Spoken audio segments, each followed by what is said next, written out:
turn around 3 times.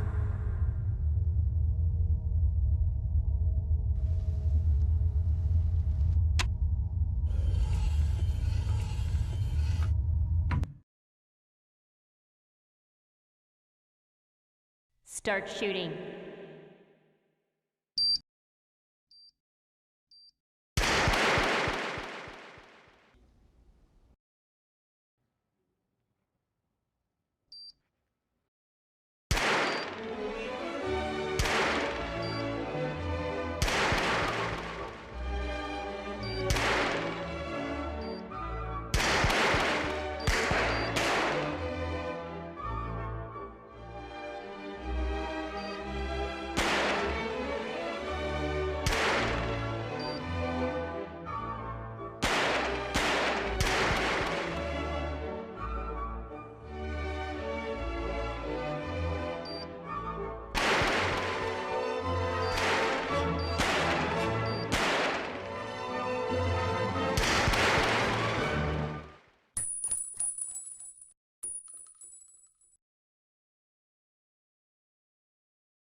Exclusive black equalizer brightens dark scenes without overexposing bright areas. Use the S switch to quickly access the setting and switch between save modes.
Personalize the way you see everything.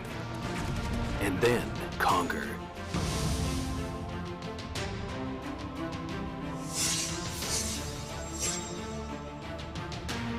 Exclusive black equalizer brightens dark scenes without overexposing bright areas.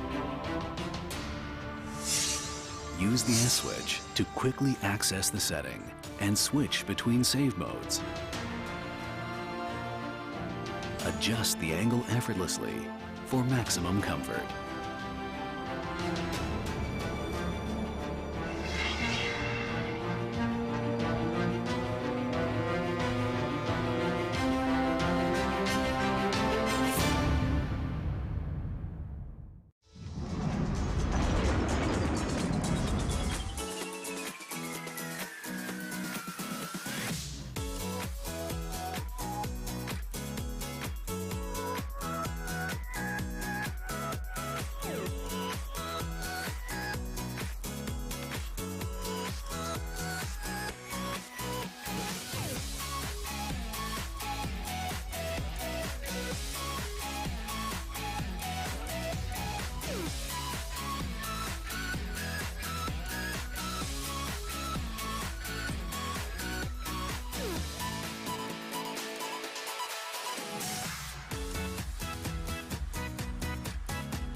Welcome, ladies and gentlemen, to ESL India Premiership 2017. This is day 12 of the Phase 3 in summer season. I'm Aryan Shari and I'll be your host for today. So, we have a lot of games for you guys. Excitement is building up and I'd like to thank you everyone who's joined up. You guys are right on time. So, before we start on anything, let's take a look at today's matchup.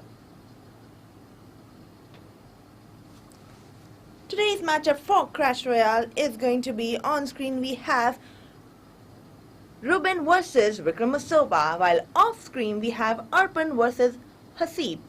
In CSGO we do have Game for Glory versus Dare to Dream, and off stream we will be having Risky Gaming versus Semperex. While Dota 2 we have 3C4DA versus White Unicorn, while off stream Guline Gaming will be battling it against the Council.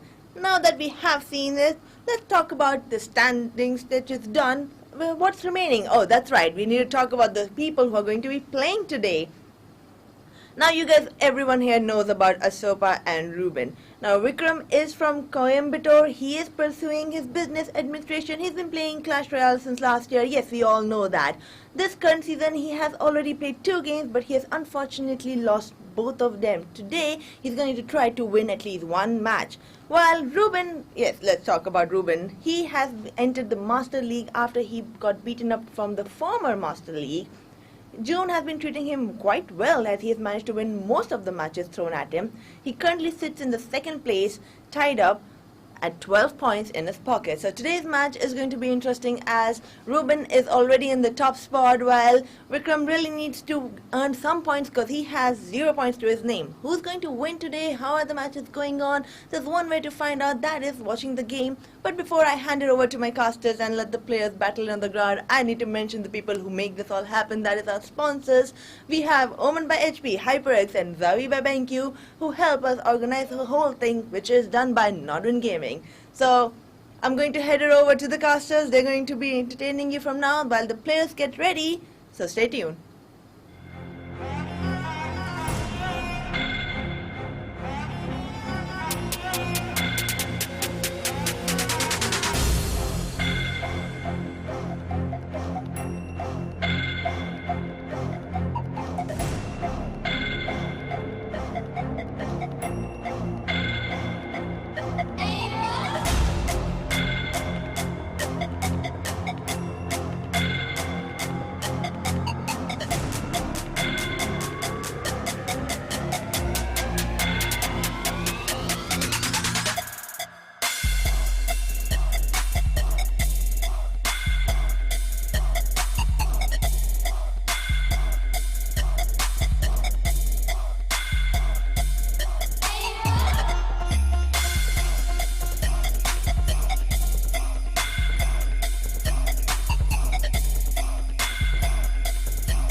So, ladies and gentlemen, welcome back to the ESL India Premiership's daily stream. I am Manoj Supergola, and with me is Shaurya Mittal.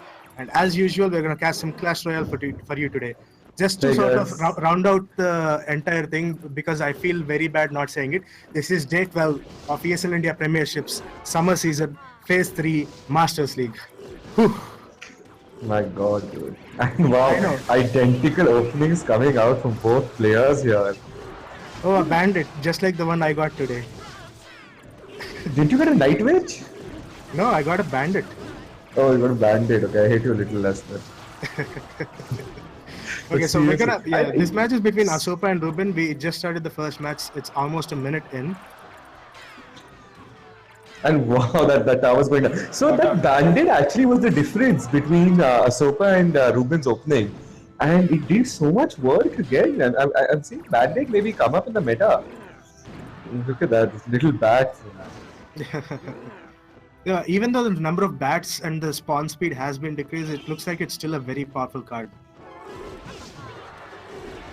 I am definitely questioning Asopa's decision to play a Goblin Gang into the Baby Dragon right now. I'm not quite sure why he did that. Because of course it's going to die, the splash damage is really strong. And the Night Witch, of course, did clean up the golem. And Night Witch is still such a powerful card. So I'm pretty sure Asopa has this in the bag. There's no way Reuben is going to make it back, especially with the Giant Beatdown deck, because there's only a minute left. I know Giant Beatdown decks become better in the last minute, but Asopa's deck is basically the same, isn't it? Yeah, they both are running a Giant Beatdown deck. Asopa is also running a graveyard. That's pretty interesting. What? And that's it. I mean, this is pretty much game. Reuben's King Tower is going to fall right now. This might just turn out to be a 3-crown, yeah. Yeah. Reuben's King Tower is going to fall. There's nothing he can do. GG. There we go. Wow, GG. what Asopa takes the first game in a lightning victory. It's not a lightning victory, but it's a pretty decisive victory. Definitely. I mean, dude, 3-crowning without overtime is lightning enough, to be honest. Yep. What did Reuben do there? He just sort of stood there and got beat. I think Reuben had a deer in the headlights look on his face, but maybe he'll come back in the next game. So I'm just re-looking through the opening, but I just want to sort of understand what happened there. And oh, So the thing is, the Night Witch from Reuben got actually no value because Asopa sort of played his baby dragon into it, Yeah, and that it is pretty what much got decided. destroyed by the time it crossed the river. Yeah, the baby dragon and the bandit and all, they were just too much. I mean, yeah, I don't know. Actually, definitely questioning his decision to start with a Night Witch at the back because that card does die to a lot of cards. I'm not sure why he would open with that. Well, let's hope he changes his tactics for this game. Game 2 has just started. We're 15 seconds in. And Yeah, Reuben yeah. opens up with an Electrovis. Okay. And also And Asopa, yeah. So this still makes more sense. Yeah. Reuben might also be playing the same deck. He was running Evils in the last deck. Yeah, it's pretty much the same deck. Man. Like, look at that goblin. Okay, a log. Is that different? No, no, there was a log. There was a log, I'm pretty sure. Yeah, yeah, it's the same deck, Jack Beaker. True, true. Reuben's Asopa is running a... No, but I don't think we saw all of Asopa's cards. So, no, we did. He wasn't running a Tombstone last game. So this So is Asopa different. might have slightly changed his deck. I think Reuben is running the same deck though. Looks like he replaced his graveyard with Tombstone. That might be the case. But he wasn't running a poison either, as far as I remember. And he let's just definitely call was it an not entirely running that different card. deck. Yeah, Yeah. it's It's a lava hound deck. That's not the same at all. the only thing that's missing from this is a balloon and. So what does Reuben do to sort of answer the lava hound? If you look at his cards right now, I'm not sure what Reuben does. Unless he has like an Inferno Tower up his... No, but those bats Those are pretty much bats are taking doing a it. lot of work though. I did not expect that. Wow. But even then, it didn't matter much because, well, Asopa still has a decent push going. The Baby Dragon was a good answer, so that's going to counter it. Dude, those bats, man. So They much just value. destroyed the lava hound, didn't they? Yeah, they really did. Those 4 little peckers just like going at it was enough. So looks like from all the elixir that's been exchanged, from all the fights I think we only saw action on the left lane, not on the right lane at all. No, we have not seen any action on the right lane. So Absolutely. everything that's Wow, happened. this could be really good for Asopa actually because he got that giant and he barely lost any of his cards. So this could actually, yeah, that poison is going to do a lot of work. The Night Witch guys, That poison is just going to destroy the bats, and now Reuben is lightning value though. I'm not sure why he played his minor there. I mean, he played for the Ewiz. I'm just not sure I agree with that decision. Well, you should, because now the tower is at 450 HP. That is true. I mean, So, yeah, 10 seconds left, but Asopa has poison and zap, while Reuben has lightning. Who do you think is going to be able to cycle faster? I'm actually going to give this game to Reuben. Because he has a giant already there, and that tower's going down, And he had a lightning, yeah, that's why. I think I called that well. So this is awesome, man. So Reuben has managed to come back and score 1-1, and we'll be going at least to game 4 now that we know about it. But before game 3 Yeah, but starts, Reuben did come back in a nearly as spectacular manner as Asopa did. hey, comebacks, I mean, comeback, right? A win is a win. To quote one of the current youth's favorite heroes, Dominic Toretto, a win is a win. It doesn't matter if you win by a millimeter or a mile. I, of course, do not disagree to that at all. But I'm just saying, if you want to show people these 2 games, people would still maybe say that Asopa's in more of a dominant position. That's all I'm saying. I think, when these players get to the offline event that's happening in July 1st and 2nd or something in Mumbai, in Lower Paler, but I don't know the name of the location, but I'm pretty sure our host Oren will keep reminding you guys. I'm pretty sure when these players get there, the crowd and the atmosphere and basically being in an esports event will inspire them to do some spectacular stuff. Why did... Wow, this is really, really good opening by Reuben because I have no idea why Asopa decided to play a Night Witch into an Executioner. And now he's going to take so much graveyard damage as well. Okay, the bandit got 1 hit off, but that's not a good opening by Asopa, I think. at all. Not Well, very now distinct. that Asopa has found out that this is a graveyard deck with an Executioner and a Tornado, I think he's going to change his tactics a bit. Maybe put pressure on both lanes, make sure the Execution doesn't get too much value. I mean, that is something he's going to need to do, but and he does that. He tries to split. He's doing it immediately. In fact, ooh, see the Defensive defensive poison. poison. Quite interesting. And yeah, this time because he has nothing to take care of the Night Witch is going to demolish that golem.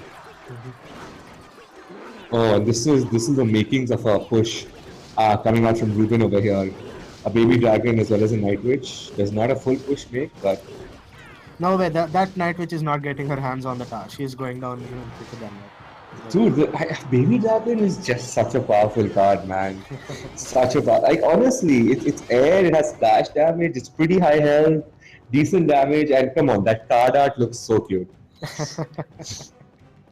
Yeah, slap a helmet Look on at it him, and man. become a mobile laser platform. Pretty much. And wow, the Night Witch actually getting the executioner down, but it's gonna fall to the night. And so are the bats. So Reuben is starting to spend a lot of time stuck on max elixir. Like those little few milliseconds add up, and he is going to miss a few. I don't know, 2 or 3. Oh, bro, that bandage kills. is gonna get a lot of value dashing around. And this is now a strong push from Asopa, and Oh, some so- fireball value coming out over there. That baby dragon has managed to evade the executioner's boomerang axe for a while, but Yeah, but not long enough. well, on the plus side, Asopa has managed to bring Reuben Star down to around 995 HP, so that is a pretty good achievement. Okay, so I Oh, really this do not game is agree going to with this Asopa. comeback. I mean, to be fair, I don't see what Asopa does to defend this push now. His star is going down because it's silent death. I think this was the right play.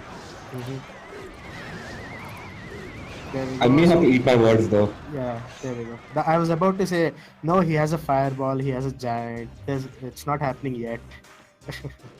I mean, not yet, sure, but all he really needs to do is cycle those fireball and graveyard again. And wow, Yeah, actually, a fireball would be enough, right? no, fireball won't quite kill the tower. I think it'll leave it He has with a just zap a too. sliver of HP. He has a Yeah, the zap zap plus fireball would be enough. He But just he chooses to go chooses for to the use the graveyard and the fireball, and that's it game. Well played, 2-1 in Asopa. favor of Asopa. Well played, Asopa. So while we prepare for game 4, it's right now the score is 2-1 in favor of Asopa. I'd like to take a moment of our time and mention our best friends in the entire world. But do you want to do it Of this time too? course. I didn't. Why don't you go ahead today? Okay, sure. So big thank you to our sponsors, especially our title sponsor, Omen by HP, and we have Zoe by BenQ and HyperX. Thank you guys for helping us at Nordwind Gaming make this production happen. We really couldn't do this without you, so thank you for being our partners. And guys, everybody is that's watching, this is why we do it, okay? Because we want to do esports. Of course, like that's the this is the dream. Mm-hmm. This I is think the dream, guys. yeah, I think I'd sell a lot of stuff to do it esports. A Yeah, lot of course. I mean, you're essentially a sellout now, guys. No worries. Mhm. But so, what do you think is going to happen? Do you think they're changing the decks or not changing the decks? Oh yeah, they're definitely they've been changing their decks, right? We've seen them change their decks every single game. I mean, but Asopa has gone back to the deck he played in the first game. Like the third game deck and the first game deck were the same decks. Mm. So, do you think he's going to go back? He's going to play the same deck again? Yeah, I guess if you win, you want to go back to the deck that you won with, right? That's true. So I wouldn't be surprised if Asopa comes up with the same deck. Although I would not also be surprised if Asopa changes his deck because again he has a sort of lead and he might want to experiment a little bit. So to you're sort of basically mind saying game. nothing would surprise you. Yep, basically. So Eve is Concept coming out Unagi. from Asopa, meeting those two little skellies. Now they don't have 2 each on each side because they've been nerfed and you get only 3 skellies with And wow, I'm okay. Not 100% sold on that Night Witch placement, but sure. Okay. And Reuben actually played a lot as an answer to the Nina. I don't know why he played those Kellys. You know, that knight is going to kill the Evis, but that push has managed to take a lot of HP off of the tower. Yeah, absolutely. But I'm still asking, why did Reuben play those Kellys over there? I mean, maybe just one cycle, but not entirely like, convinced it was just for the cycle. Well, that was a pretty good defense from Asopa. Looks like he might have had this in the bag. I don't think we'll be going to go to game 5. Do you? Well, Asopa is playing this really well, and I'm not sure what Reuben. I do want to see the last two cards on both these players because I think that could dictate a decent amount. For example, I'm Don't just we hoping already that know the Reuben last two has. cards, though? No, I'm just hoping Reuben might have incorporated like an Inferno or something into his deck because he knows that Asopa might be favoring the Golem deck right now. No, I'm actually pretty sure one of Ruben's cards that he hasn't revealed yet is a Tornado, and the other would be a Zap or a Lightning, maybe. I mean, this would be a great time for Tornado to come out, so. Then it's not. There we go. Yeah. Executioner value down right there. Just Dude, value he has down. so many kills. So many kills. Executioner MVP this game for sure. Yeah, if this was StarCraft 2, that execution would be a Grand Marshal. That's like 10 or 12 kills. Right there. Yeah. But you know what the thing is? I mean, Reuben is defending these pushes, sure, but he's just not able to get the counter pushes in.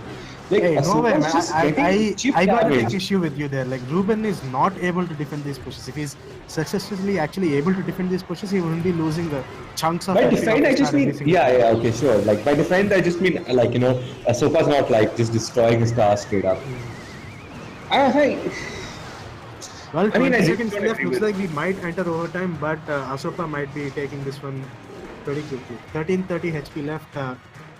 507. What's really funny is that Asopa is essentially playing a Golem beatdown deck as if it were a chip damage deck. Well, with the giant, I guess that would happen. There's no two mini giants to take care of it. Yeah, the But giant yeah, is split into two little minions. I made a giant beatdown deck as a. But then again, I mean, he is running a sort of hybrid essentially, right, with the miner and stuff. So miner's chip damage right there.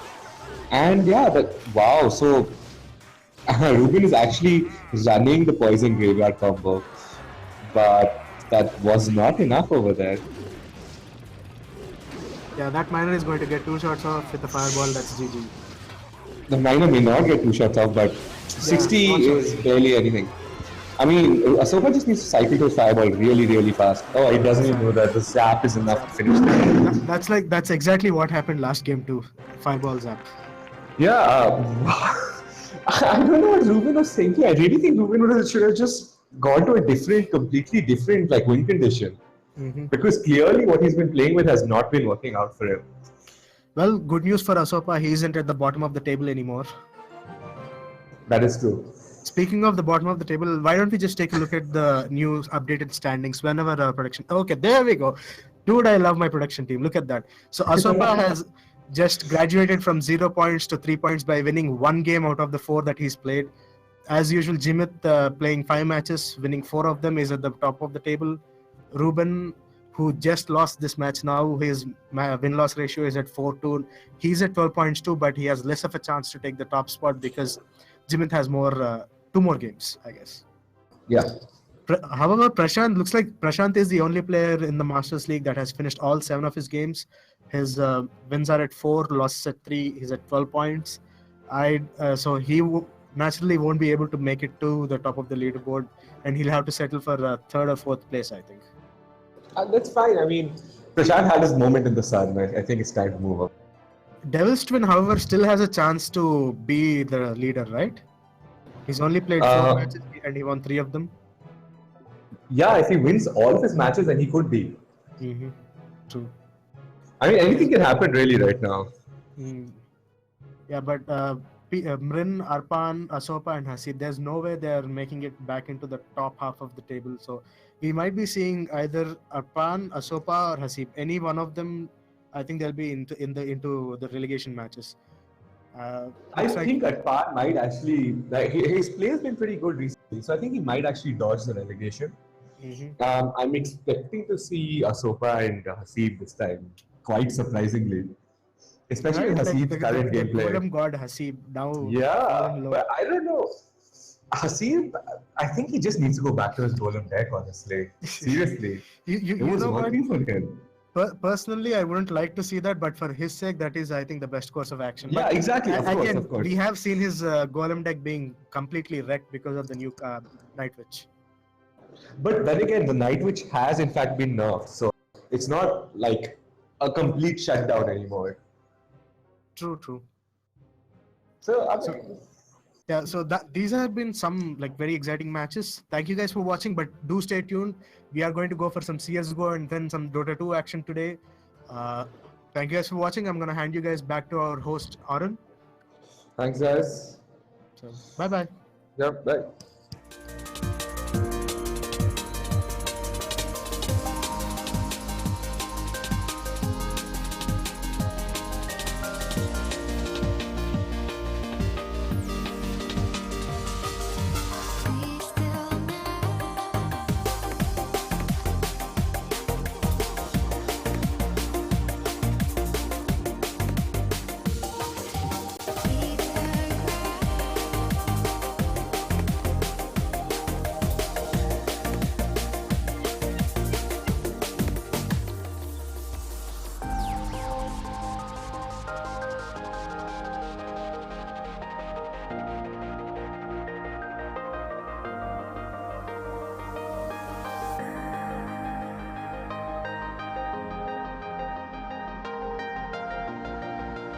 Alright, that was an interesting game today of Clash Royale. Congratulations, Vikram Asopa, on winning your first match in the Phase 3. Now that we're done with Clash Royale, let's focus on a little shootout, shall we? Yes, I'm talking about the second game of the evening, which is Counter-Strike. So let's take a look at the standings for CSGO.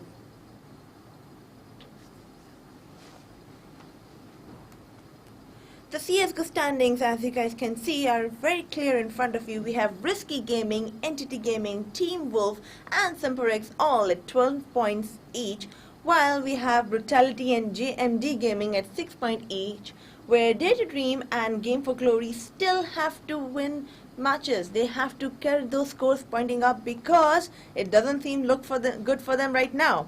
Now let's take a look at today's game. Today's game of CSGO is going to happen between Game for Glory versus Dare to Dream. Now Game for Glory is based in Pakistan.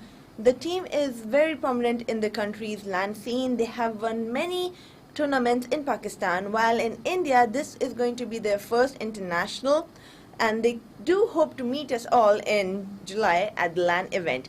Now, Glenforay has an abyssal run in the current June session of ESL India Premiership. They do plan on making today a win in their favor. Their opponent, Dare to Dream, is based in Mumbai, and they have did a dedicated boot camp there. They are led by Bhavin Hellranger, and Dare to Dream was one of the top 4 teams in ESL India Premiership 2016 Masters. Today they will play their 4th match in June session of the Summer Season Master League, and they also hope to win this. So we can call this a match between India and Pakistan again. It's going to be exciting to see which one of these teams are going to go home with victory. But before we go on to the match and get all our excitement up, we have to talk about our sponsors. I know what you're thinking. You know them, I know them, we all love them.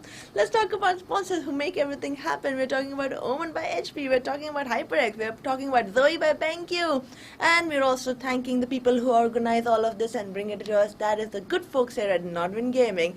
I'm Oren Pershimya Shayari, and you guys are watching ESL India Premiership 2017 with me here. So let's go on with the games.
Alrighty, ladies and gentlemen, welcome back to yet another amazing game of Counter-Strike. And today is going to be between Dare to Dream and Game for Glory.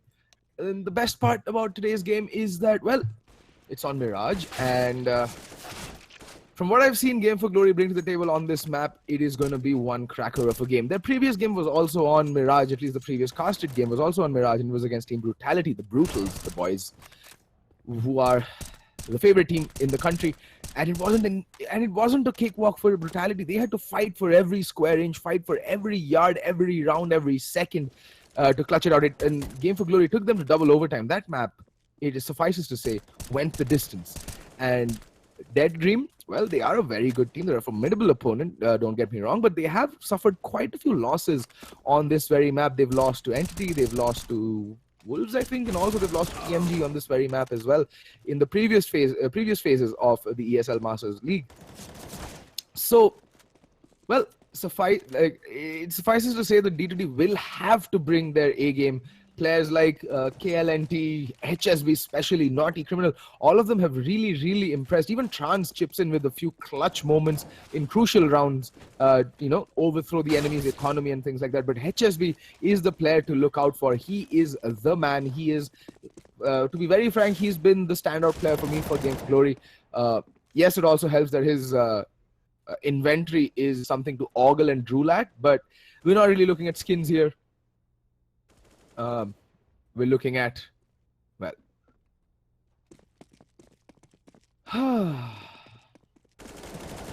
skills, not skins. And there we go. We're just waiting for the fifth player from Game for Glory to join up into the server. Once that happens, we can go live post-haste. And frankly speaking, Mirage is a map that I'm not really sure why D2D went with it, because I'll be honest, guys. So I've seen D2D play on Mirage quite a few times, and over the past few times that I have cast them on Mirage, their approach has been fairly static, fairly one-dimensional, and fairly not vanilla, but very static. Yes, that would be the word.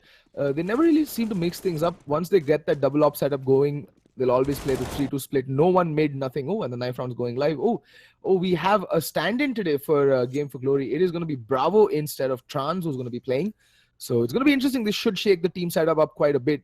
Counter-Strike at the end of the day is a 5v5 team game, and it is extremely important that you continue playing with the same set of players because that's what builds team chemistry, that's what builds good team play and, team synergy. With the stand-in, I'd really like to see what Game for Glory bring to the table. It is going to be a true test of them. An opponent of Dare to Dream's caliber with a stand-in is not going to be an easy feat. There we go. Knife round has commenced. Whoa. Everybody's dead already. It's just KLNT. Oh, and I think Bravo disconnected.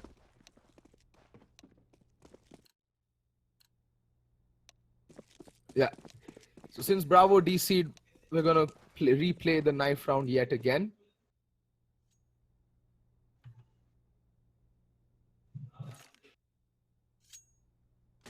Nice. So knife round is going to go live yet again. Oh. This is not looking good.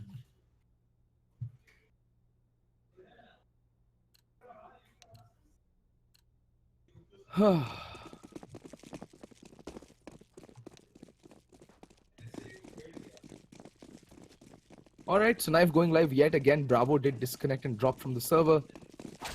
So this time though, it is Game for Glory that opens up the killing, and wow, they are really going at it. They've completely turned the tables on this knife round. But now it's all going to be in a 1v3 situation. And well, Game for Glory do come out with the knife round, and again Bravo has dropped from the server. So like I said, this is gonna be a challenge for Game for Glory. They really, like, I chanced a glance over at Bravo's ping, and it was, well, to put it mildly and bluntly, wasn't pleasant. He was pinging 400. I think he was at above 400 ping. So that is not ideal, to say the least. Well, I hope he gets his ping issue sorted out soon, because we will be going live shortly.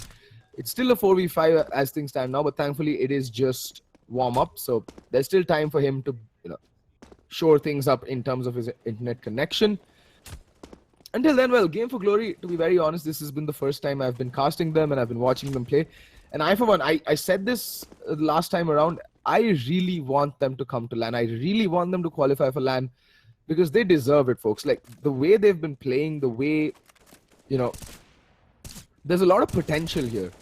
And I, for one, would love to see them on LAN, and hopefully, they do manage to get visas should they qualify for LAN. Because this is a team that deserves more exposure. This is a team that deserves to be playing LANs and playing at the highest level, at their local level of Counter-Strike, which is, the Indian subcontinent. They deserve to be here. They've been consistently performing well. Yes, they've had their, they've had their fair share of ups and downs, as would any team, but this is a team that has promise, shows tremendous promise and potential. So I would like to see them realize what they're capable of and how they can perform at a LAN environment.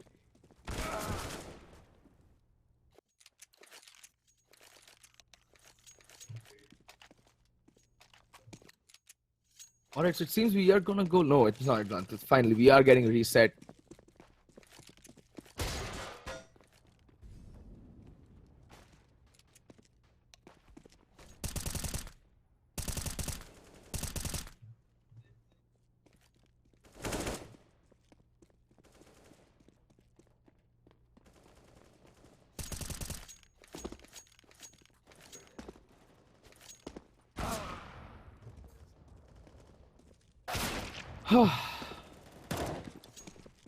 So we're just gonna be waiting for Bravo to join. I hope Trans can rejoin and play today, because at least we know for a fact that he pings well to the Indian servers.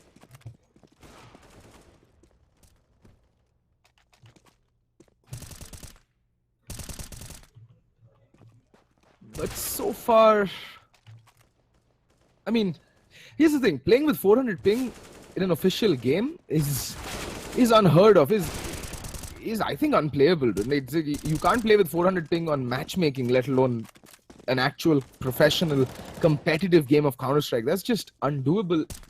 So that begs the question as to, that has actually been one of the biggest problems that I think Game for Glory has had to face. But it is, they did enter ESL India, so I think they do have to play on Indian servers. Even Risky have been playing under these conditions for the past 2 seasons, and well, like I said, to be frank, Risky is just that little cut above the rest of the Indian teams as of now. So they can actually manage to play on those exceptionally high pings and still manage to come out on top. Risky is a team that's still unbeaten. I think no Indian team has even, they have come close, but they've not managed to register that big W against Risky yet. But we are getting there. Teams from India are practicing, boot camping. They've been putting in much more time, and even since I have started casting ESL India Premiership this second season, I've seen a marked improvement from phase 1 to phase 3 in how these teams play, how these teams set up, how they approach certain scenarios. There's been a marked improvement. The aim was always there. Like, it's not the aim that's lacking. Yes, when you compare it to Singapore teams or other Asian teams, they're going to be lacking in terms of the aim as well. But it was just the general outlook to the game and the decision making that was really suspect, and they worked on it. Like, in as short a time frame, starting from April till now, they have improved leaps and bounds. Their gameplay, their strats, their approach to certain situations in the map, in the game, including their map pools, also have gone up. Earlier it was just the entity show. Now Wolves are stepping up. Brutality is doing fantastically well. At least phase 2, I think they placed second. Phase 3, they've been on and off, but again, they've shown some pretty decent grit and determination.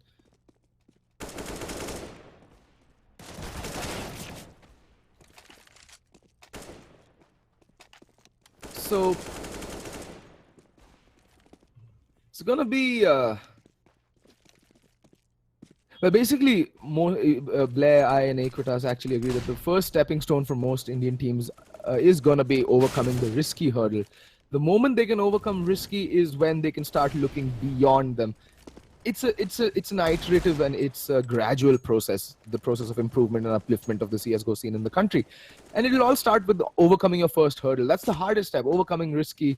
Then you move on to, well, your myths, your Rebellion's already. Yeti actually beat out Rebellion to qualify for the semi-finals for the DreamHack SEA qualifiers. So that's something.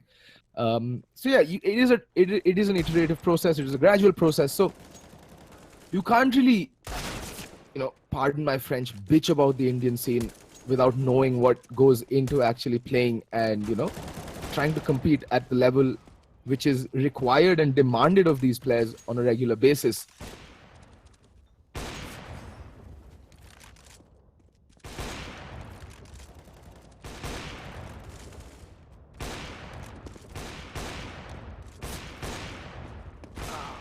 We're still waiting for the 5th player to join back in. Actually, I think, yeah, we'll be back when the 5th player joins back into the game, because right now there's literally no point in me talking to you guys and waiting for Bravo to join, or Trans. I hope it's Trans, because at least for a fact that his internet works.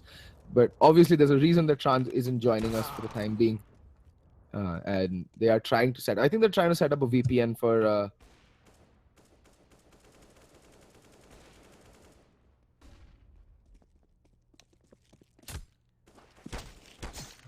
So yeah.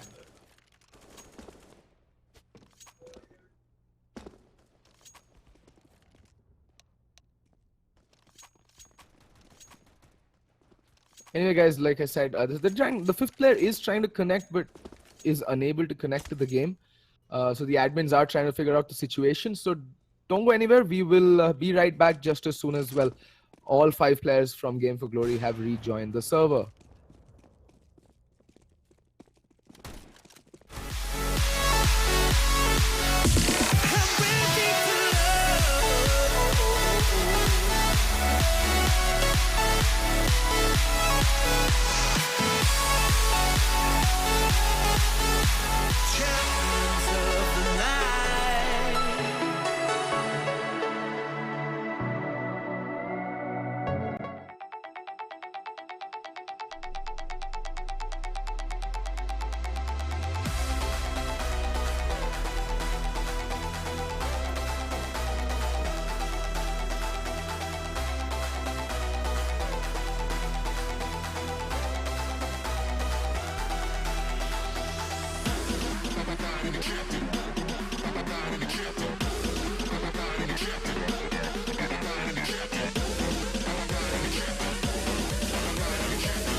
Game for Glory and Dare to Dream.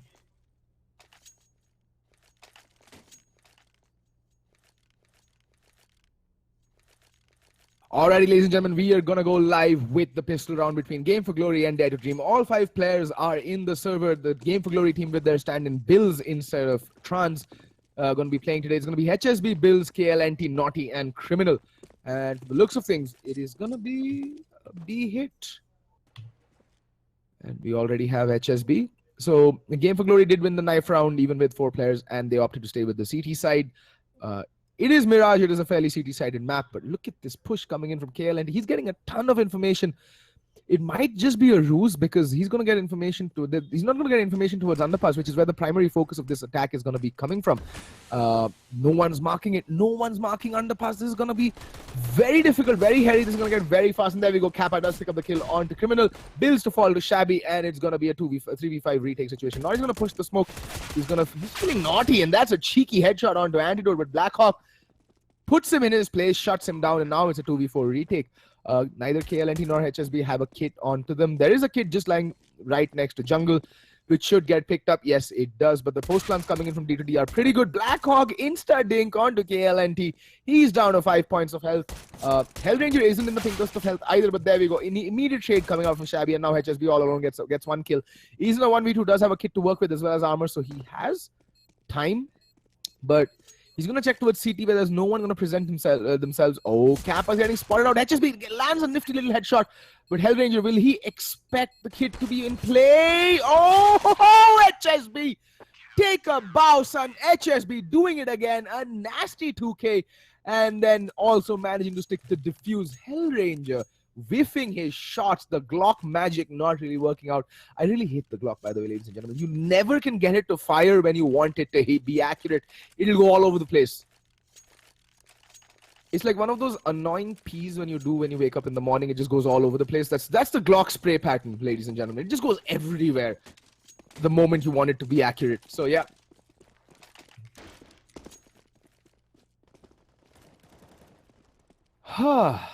In the meantime, whoa, Kappa. That mix buy coming out from D2D, that really is catching Game for Glory off guard. Kappa opening things up with the AK-47 with the kill onto HSB, the danger man being taken out of the equation very early on into the round, and KLNT has taken a fair bit of damage as well. In the meantime, Kappa is on half HP, should be looking to pass that AK-47 over to maybe a Hellranger. Maybe Hellranger because he's the only other player with armor, so they've gone with a mix buy. It can work out, but it can also backfire. Oh, Naughty coming out of the corner, gets Shabby spraying down, but there's Hellranger with the Keck 9 getting the kill. And now Blackhawk with it all to do. He's going to push through the fire and flames, and he doesn't know where he's playing from. But Kappa, with the support from B-Shot, gets the kill regardless. And now it's going to come down to, again, KLNT and Bills to mount this retake. Blackhawk, Hellranger, Kappa, all fairly low. But yeah, and there we go. Bills does get the kill onto Kappa. That's one AK-47 taken out of the equation. And Bills is going to push through the smoke. It is dissipating, but they don't really have time. There is a kit out onto Bills. He's the player with the HP, but Hellranger going to take him down instantly with the UMP. And there we go. KLNT spraying away, but unable to finally, get the kill, essentially. But yeah, all in all, Dare to Dream immediately breaking back the Game for Glory economy.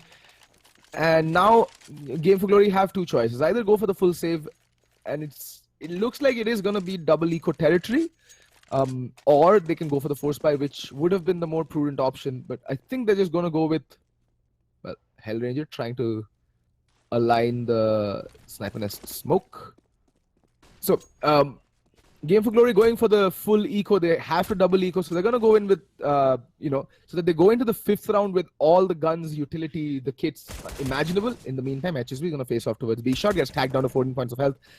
Just a stray nade away from going down, but there is no stray nade going to come his way. Oh, but look at that. The damage is done onto Antidote. It's pretty significant, but he's so low. Doesn't really have that much short of surviving, and there we go. Kappa coming around and cleaning up the kill, which Antidote started, and there's Hellranger with the opening kill onto Criminal on the B-bomb side.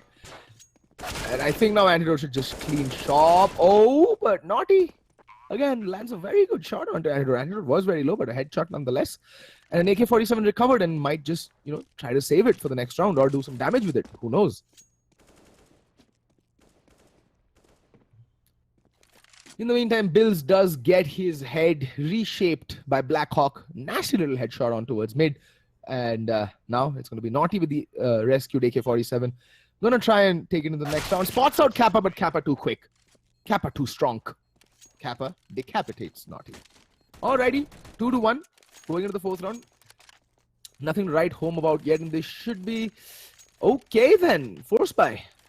Alrighty. They're going to do to D2D what D2D did to them. So, will Dare to Dream get a taste of their own medicine is the question.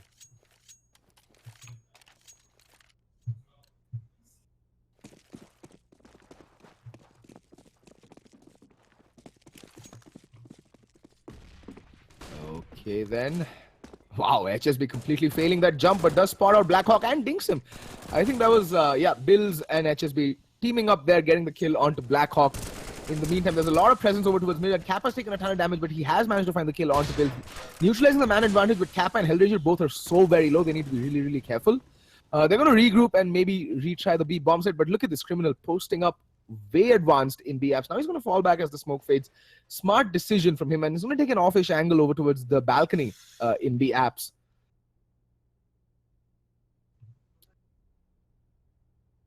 In the meantime, so D2D going to slow things down. They went for a fast A execute. Didn't really work out. Blackhawk getting shut down almost immediately, and Kappa and Hellranger taking a ton of damage in that early exchange. I think Kappa getting legged by KLNT with the AWP, and I think Naughty just spraying down Hellranger to 28 points of health. So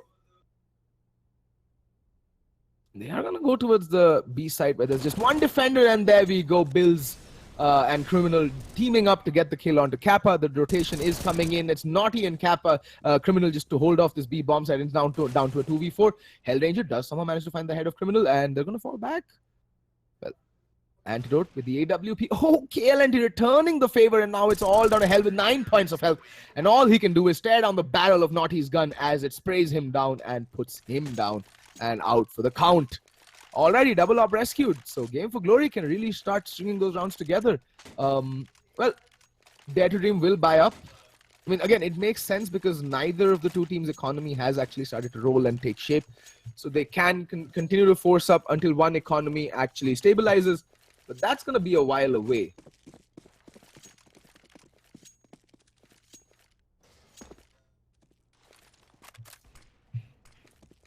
Alrighty.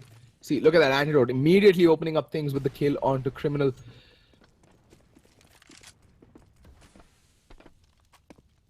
And man advantage to D2D.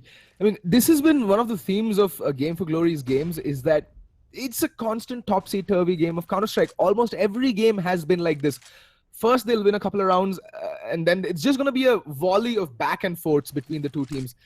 And it's really interesting to watch such Counter-Strike, because you really start appreciating how important economy is as a tool in the game, and how good economy management and how important economy management actually becomes a feature as you go higher and higher into the levels of the game, the deeper levels of the game. And there we go, the A hit coming in.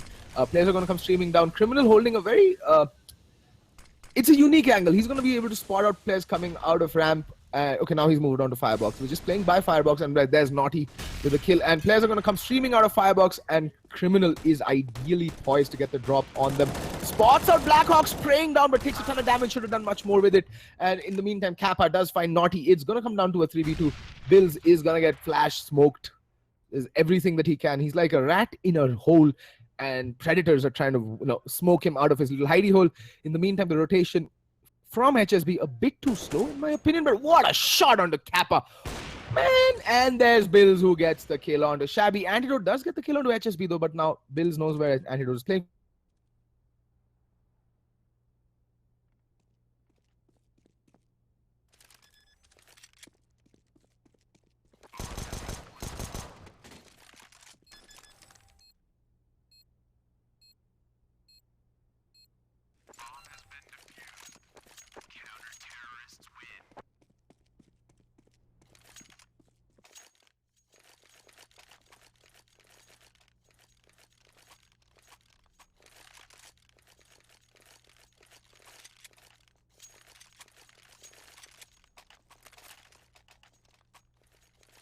For a little bit of farming to build up that economy on the CT side. The CT side economy already so hard to maintain.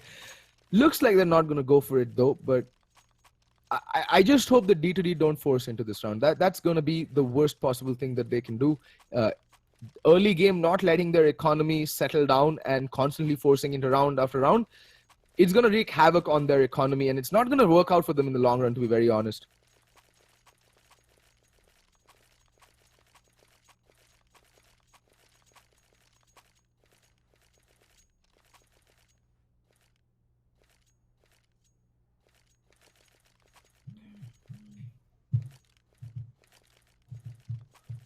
Alrighty, match has been paused. I think it is a tactical pause. Yes, it is a tactical pause being called from Dare to Dream.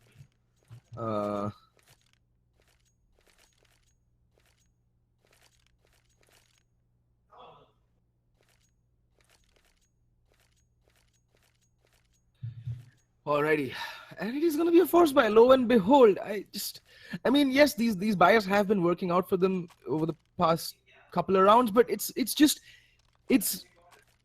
a high risk. It's a high risk, high reward play, but it's more risk than a reward in my opinion. This early on into the round, into the game. Say you do win the round, but you lose 4 members. Your economy still hasn't stabilized, so there's a very good chance that you can get broken immediately in the round after this, and that's a very big risk going into the games and into rounds this early into any game. The problem being is that, like I said, your economy never gets a chance to settle down. You never can get the ball rolling and build money to have a little bit of buffer. So even if you lose 1 or 2 rounds, you can still manage buys and actually have a fighting chance in the subsequent upcoming rounds. And that's where I think D2D are a little lacking when it comes to actually thinking about what they want to do, when they don't necessarily have the resources to take into rounds. I mean, they're just as well off ecoing this round. It's too early in the game to be, going for these desperate Hail Mary buys. They can just go for an eco, let the score become 4-2, and then go into the next round with all your nades, your rifles, armor, op out onto antidote. Just go in with all guns blazing. But no, we'll force the issue, and then, maybe stand a chance of winning this round because it's been working out. So this is what Daze said in one of his videos, that, if bad plays are winning you rounds, that doesn't make the plays good at all. And look at that, KLNT finding the top of Shabby's head, but a little bit of scaffolding there on the ground, saving Shabby, and he's down to 20 points of health. So he's essentially out of the round now. And that's what Daze was saying in one of his videos, that bad plays can give you rounds, but there's a tendency in players to mistake bad plays for good ones. And that's what builds bad habits in the long run. And that is what, Indian CS is actually needs to work on a lot more, in my opinion. There we see Naughty opening up things with the kill onto Antidote. Bills gets the kill onto Kappa, but Blackhawk does take him down, but there's Naughty with the refrag. Oh, look at that. Shabby out from underpass like a bat out of hell, gets the kill, and Hellranger somehow managing to get the drop on Criminal, leading it down to a 1v1. Hellranger has recovered an M4, and KLNT, the op to work with, and Hellranger gonna get the drop on KLNT. And like I said, D2D will manage to get this round, but they only have 1 player surviving and manage to recover the AWP. But here's the thing: at this stage, at this earlier stage in the game, that buy was not the best way to go about it. Like, they won the round, and they still won't have the money. If they lose this round, they're gonna have to eco the next round. For all intents and purposes, they shouldn't lose this round because they will be going up against an eco. But seeing how Game for Glory have been playing, I'm pretty sure they're going to force up the next round. Which, again, in my opinion, is not the best possible economic decision to make. You never... And that's what really irks me. And there we go, Kappa opening things up with the kill onto HSB. In the meantime, we find Hellranger getting the kill onto KLNT.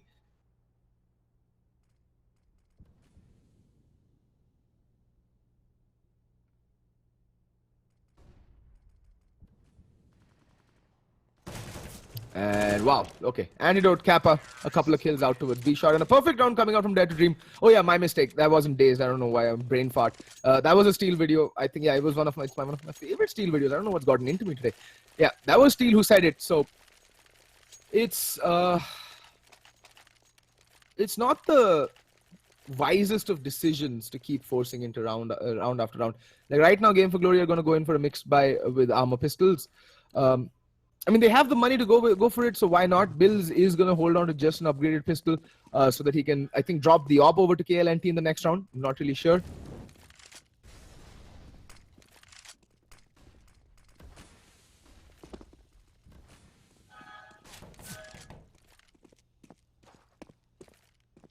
And, well, this round should be fairly straightforward.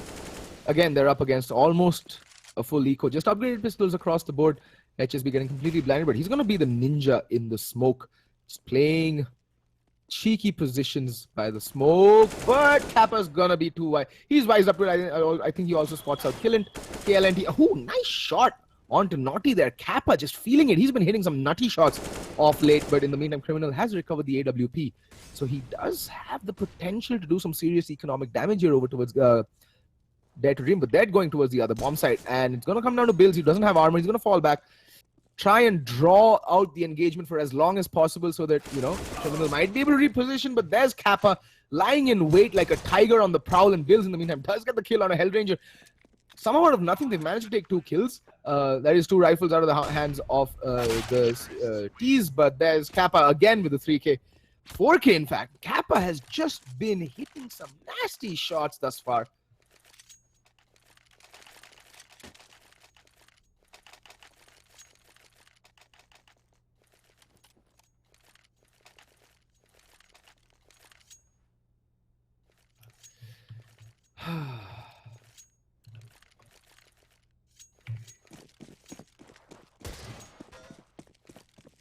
Anyway, finally the gun round does come in.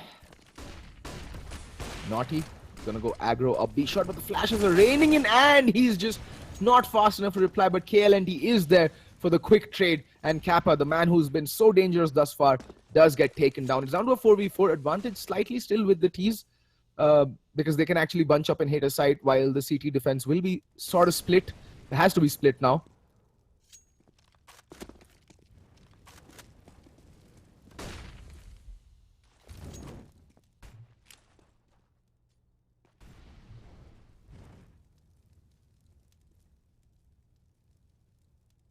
Alrighty. 4v4 and D2D just put the brakes on the round. They've just come to a screeching halt. They're just letting the uncertainty and they're just trying to, you know, let the uncertainty of this round sink into Game for Glory. This is mind games 101. You slow things down, you don't show yourself in the map, and just let the opponent team just run helter-skelter. That's usually the CT side. Just run helter-skelter, and you already see the rotation coming in. There's 3 players over onto the A bomb side. It's a good read, actually, because, well, we do have Shabby. I think he's running lurk here, but HSB is playing connector, so he can catch these 3 players moving up catwalk off guard. It's not been smoked off either or Molotov. If only HSB peeks out now, he can actually line up 3 players. Antidote, though, is marking connector with the AWP, but oh, HSB too fast. In the meantime, KLNT does pick up Blackhawk now. Hellranger isn't a 2v3. There is Shabby, who was the lurk thus far, and Criminal getting put down by Hellranger. Just the tad bit too jumpy, in my opinion, and Shabby getting spotted out by HSB. He's going to spray him down, and Hellranger is all alone now. He does get the bomb plant down. And oh, there's HSB with the kill yet again. HSB and KLNT, the full house of frags. 3 to HSB, 2 to KLNT. And 4th round on the board for Game for Glory.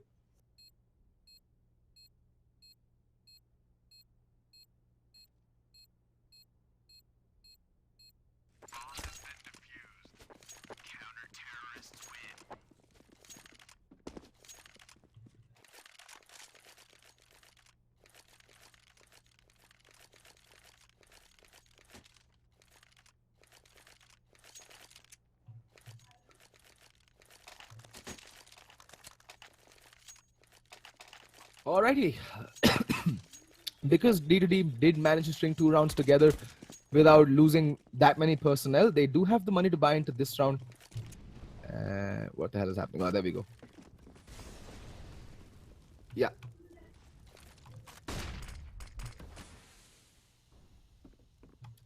So they do have the money to go into this round with all the armaments necessary, while on the flip side, the utility on Game for Glory is kind of low.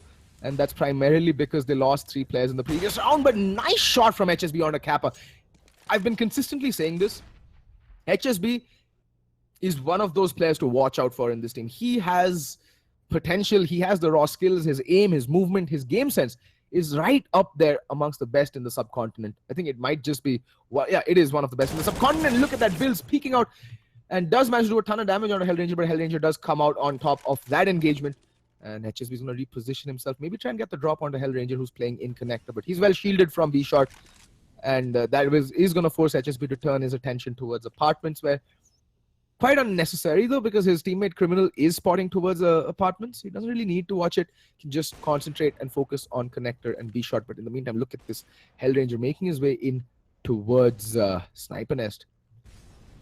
And the murder hole hasn't been broken, so it does provide him with sufficient cover to spot the cross. And Blackhawk does get the kill onto HSB. He's been the danger man. And there's Hellranger, perfect positioning there, getting the drop on KLND as he rotates, and now Naughty left all alone in a 1v4 situation. Knows where Hell is playing from, so should get the kill onto him, and does. Now should be looking to save.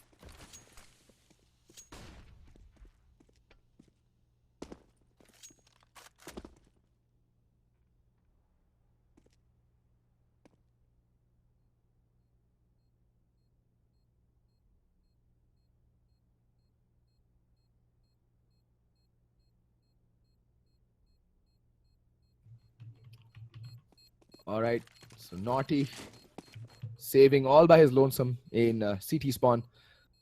And Dare to Dream more than happy to just let him save, and that's primarily because they don't have the money to go for this hunt. And Naughty also managing to recover the AWP.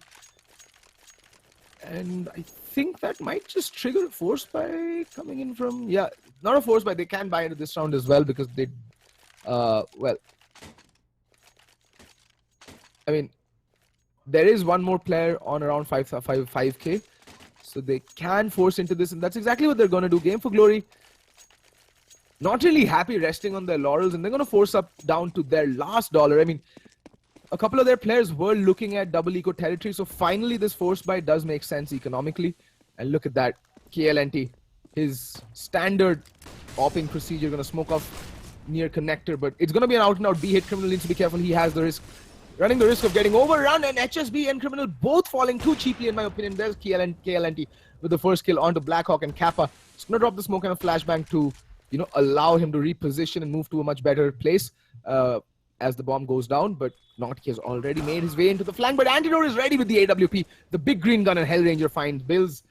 And that means, again, another save for KLNT, but this time it's going to be denied by Hellranger, who finds a nice little brace to accompany and pad his stats as B2D put 7 rounds on the board.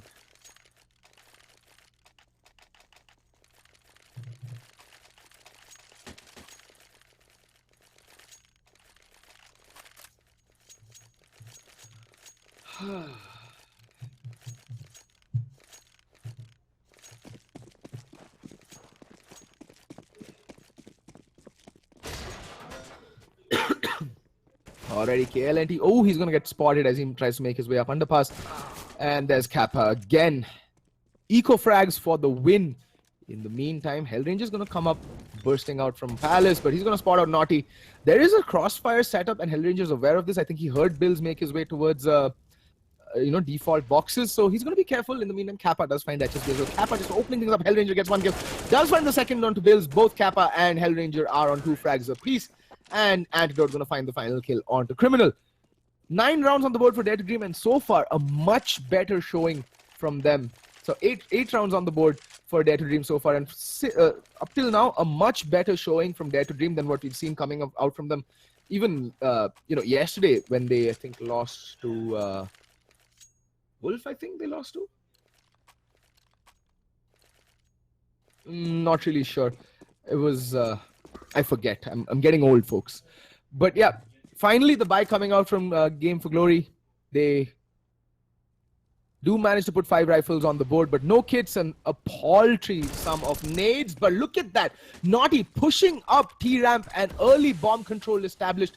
In the meantime, kills are coming across all over the map, and KLNT is going to go rushing up underpass and get the kill onto Hellranger. That leaves Blackhawk and well, Shabby, and they're also isolated, but Blackhawk does get the drop onto Naughty down to a 2v2.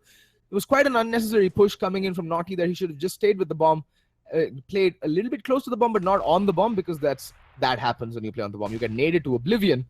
But Bill's doing the smart thing, but his ping, I'm pretty sure you can actually chalk that off to a bit, ping being a bit on the high side. And there we go, KLNT, the lone survivor against 2 players with the AWP. Can he go Skadoodle? And the answer is a resounding no. Blackhawk will get the kill, and that's a narrow escape from D2D. They make it look easy in the end, but trust me, that round could have gone either way. Had Naughty not pushed up and given Blackhawk that 1v1 and kept the numbers advantage and just played the trade game from that point onwards, it could have been a very different round.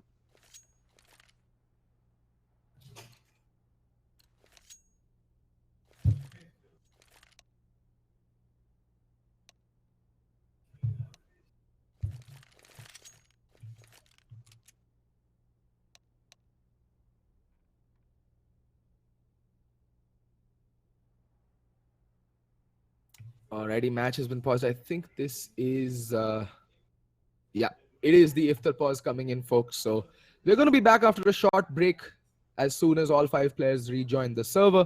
So don't go anywhere, folks. Stick around, and we'll be back in about 5 to 10 minutes.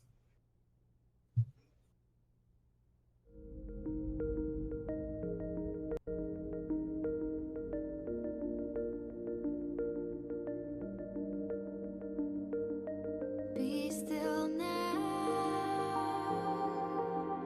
and feel the water.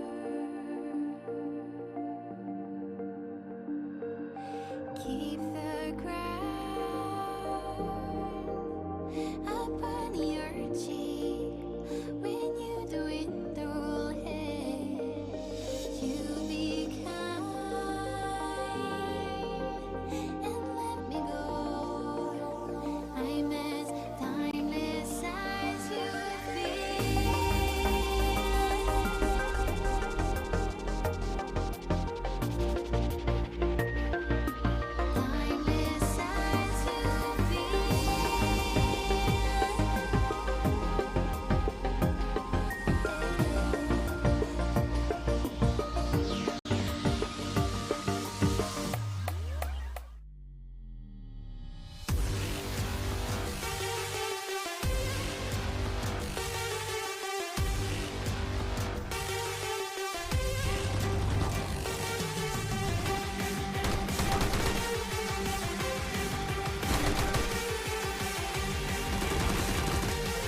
Alrighty, ladies and gentlemen, we are back live as all the players have joined back into the server. We're going to go live with the 14th round between Dare to Dream and Game for Glory. And Game for Glory, well, their buy is looking far from glorious right now. It's just cobbled together in terms of just upgraded pistols. Nothing much to work with. They are ecoing for the final round of the half. And it should be a pretty straightforward affair for D2D, but this is pistols and this is CSGO, so you never know. And right off the bat, KLNT opening things up with the kill onto Shabby, not taking any damage in return. And it is a stack towards the B bomb site. An AK-47 has been recovered and is in the hand of KLNT, who is the only player with armor. And look at that, just dancing around those pillars. Criminal using it for perfect cover there, but Blackhawk finally does put an end to things. But in the meantime, we do have KLNT who's dropped the bomb as well. Interesting. And all of a sudden, it's down to a 4v2, and there we go. KLNT continuing his rampage, leaving it all down to Antidote in a 1v3 with the AWP missing the first shot. Antidote really needed to hit that, and HSB going to steal that round from right under the noses of Dare to Dream. And that is a round that D2D should never have even contemplated losing. They were up against pistols. Pistols! How do you lose to pistols? Oh my god. Anyway, they can buy into the final round. They have the money. So no problem. Full buy coming out from them. And because of the fact they won that uncanny round, Game for Glory can also manage a very good buy. So, yeah. Double ops, KLNT, and Bills. And HSB is going to go pushing up mid, and he's going to spot one, gets the shot through the smoke. Someone whack him, and the second shot onto Blackhawk as well. He's attained crazy god mode already. Criminal going to spot out this B hit. Nate going to go sailing over Antidote, and that op just too quick onto Antidote. This man rarely ever misses. But when he misses, it kind of comes back to bite D2D in the butt. And brings it down to a 4v3. Does spot out yet another player and a nasty flick onto HSB. That's the danger player taken out. It's down to a 3v3. Antidote on 2 kills already. Can he get more is the question on everybody's mind. And the CTs are coming in from B short. But there's Antidote. He gets the third for the round with the player kill onto Bills. And KLNT does go down. He's trying his best to effect some change in the round, but he gets 1 kill. And then there's Shabby for the trade. D2D finished their T half with 10 rounds, and Game for Glory only managed to cobble together 5 rounds on their CT side. Not ideal, to say the least. It is a CT-sided map, Mirage, but then this is the subcontinent, and no team really knows how to play the CT side. So all maps are T-sided, to be very honest.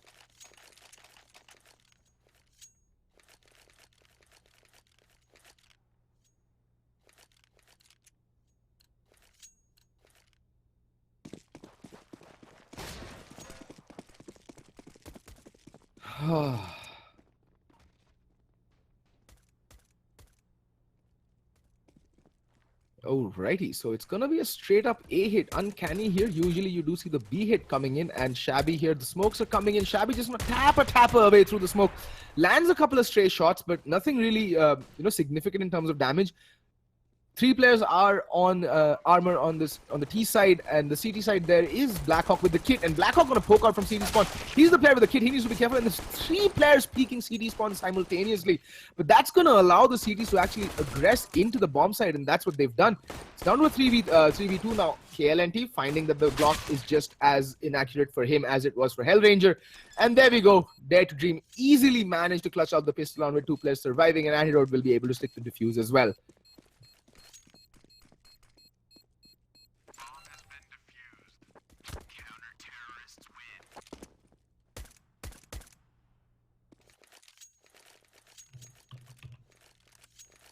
Alrighty. Game for Glory really needed that pistol if they wanted to really come back into this game. But unfortunately, that ball has been dropped. So now D2D can at least put 1 more round on the board quite easily, because they're going to be facing off against Glocks and maybe a couple of P250s. Game for Glory did get the bomb down that round, so they can go for the armor AK buy up in the next round.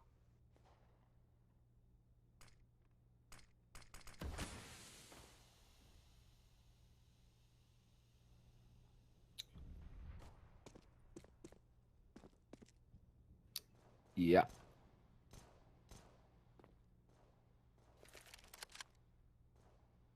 Alrighty, a slow and steady, a measured build-up with nothing but pistols to work with. I mean, the entire idea of this round is to try and get the bomb down so that they have that extra money to go in with the utility buy-up.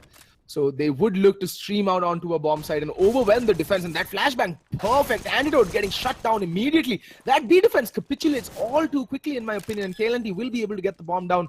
And that's two guns recovered as well on Game for Glory. At least HSB with the M4. And we all know how dangerous this man can be with any gun in his hand. And he's already gotten a kill with that P250 of his.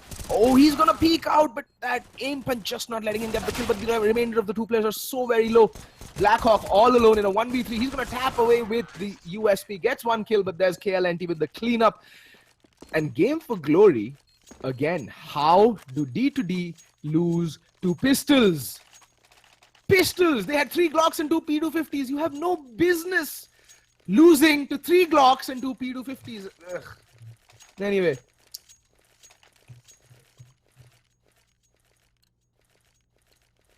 I can hear Blair and Nems having a little shadow discussion. They think I can't, hear them.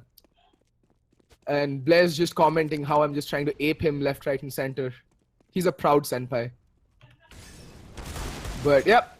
It's more or less going to be a straightforward round coming out from Game for Glory. They have the rifles, they have the nades, everything to work with. And this is the weird part, right? You buy up and you're going for a force buy and you're going to play defaults. That is the setup from D2D. It's a 3-2 pretty default setup. This is the setup they play when they have a double ops. And they have 2 ops out as well. So this is what I don't get. Defaults are mainly there, when you have a proper buy. When it comes to force buys and pistols, the main reason force buys work, is because you change things up. You aggress, you try to get aggressive early round or mid round, you bunch up, push a point on the map, try to aggressively gain map control or exploit the OP pistols in these close quarters combat. But here, they're just happy playing the defaults, and I think they might just get overrun. Antidote, again, getting completely blinded, but there we go. Hellranger does pick up the kill. And Antidote getting spotted out, but Antidote not done yet. He picks up a nice headshot on a Naughty with the scout, brings it down to a 4v3, so there's a really, really good chance that, D2D might just come away with this round, and it's going to be a comedy of errors left, right, and center. Just force buys for days, and force buys paying off big time this time around. Well, finally, Blackhawk taking a ton of damage down to a 3v2, and KLNT does manage to get the kill on the Shabby, but he's so very low. Criminal spraying away, and KLNT with a crucial 3k that round to see off the 18th round and put 7 on the board for Game for Glory.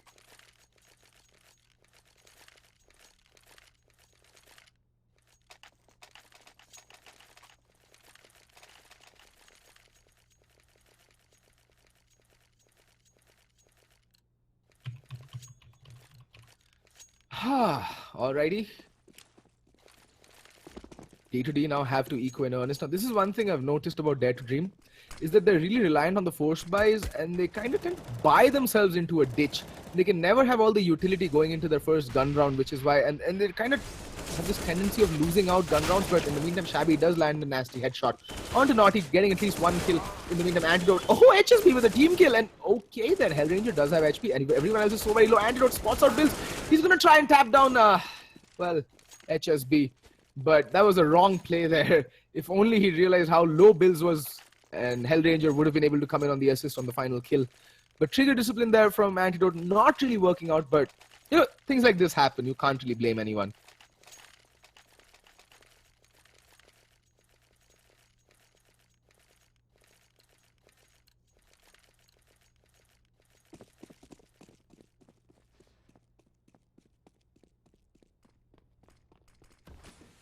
Alrighty, gun round, both teams with rifles at least. Pretty light on the utility, Dare to Dream, and that's to be expected. They force bought into their second round, but Naughty's going to walk out into a crossfire, and they're going to get chopped down as they walk into the meat grinder. Hellranger, Kappa, and Shabby just annihilate this attack from Game for Glory. They just all come rushing through connector one by one. No flashbangs whatsoever, and they just get mowed down. Cut to pieces, just completely and utterly brutalized as they come out of connector. Alrighty, 12 rounds, and D2D win that first gun round very convincingly, that too, keeping 4 players alive, which means now they can actually start building their economy and everyone can go in with a full buy. And that is very important. You want to see to it that you keep at least three players alive in your first gun round as the CT side, or even the T side if you force bot in the second round, or even not force bot. You need to keep at least 3 players alive in your first gun round.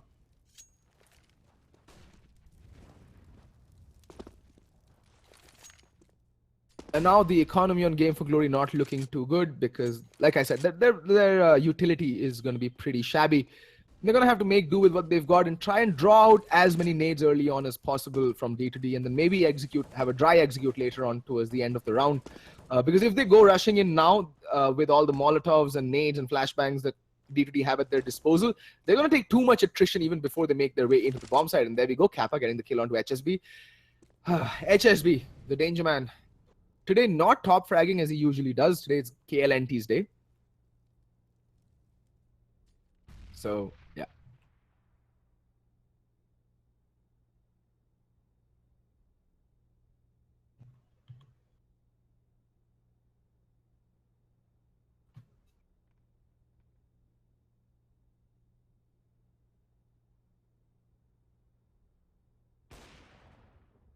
And Shabby in the meantime gets the pick onto KLNT, but Naughty, having boosted up into Sniper Nest, does get a drop onto an unsuspecting Kappa, and that's more or less the A control completely relinquished. They will get control of the A bomb side. They only have Shabby to contend with at CT spawn, who's rattling off a few shots, letting his position get known, but there we go. Antidote on the rotation, missing that easy flick, and Shabby also taking a ton of damage. Naughty doing a lot of damage, and there we go. Naughty picks up the kill on a Shabby as well. Now it's down to a 2v3 all of a sudden. Blackhawk does get the kill on a Naughty though. Down to a 2v2, but will they be expecting this flank? And Hellranger showing some trigger discipline, but unfortunately does get spotted out by Criminal. Now they know exactly where Hellranger is playing from, and missing the jump, and Bills will decapitate him.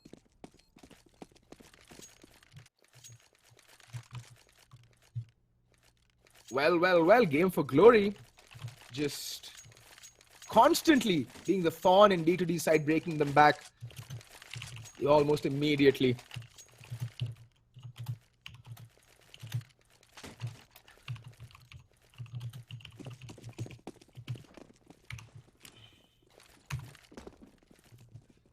Alrighty.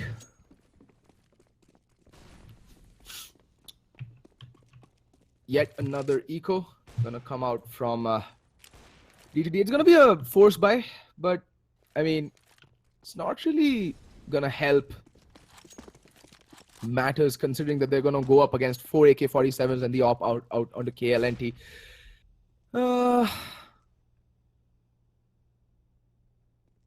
There we go. Blackhawk, what a shot from KLNT, nasty. Blackhawk, not really the ideal jump spot technique there. And Criminal gonna force the issue, gonna go pushing up, and Antidote gets the kill.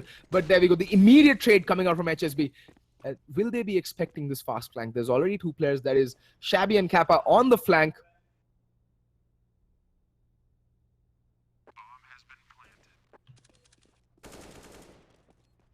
And yeah, KLNT is aware that there might be a chance of a flank coming in, and he's spotting over towards B-Apps like a hawk.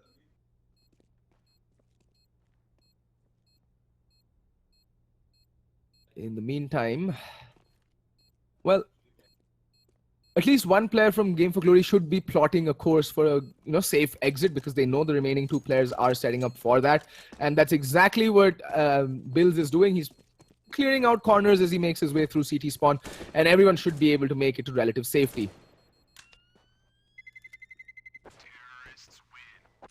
There we go, 4 players surviving for Game for Glory. It's 10-12, and D2D will have to eco this round yet again because they are flat out broke.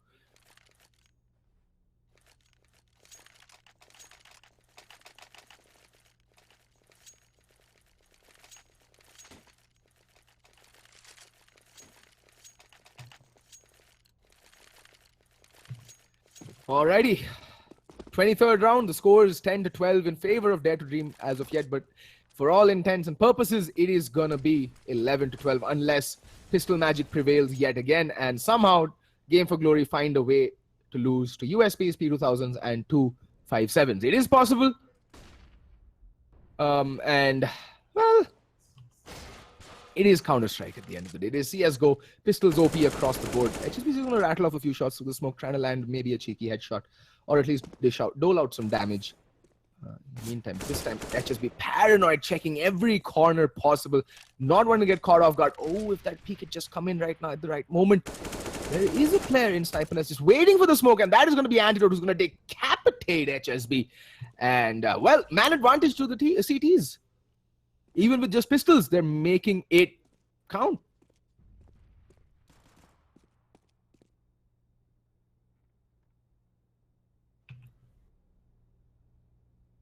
Alrighty. Antidote still being patient, still not moving an inch from Nest. He's hugging that right wall like an infant holds on to his mother.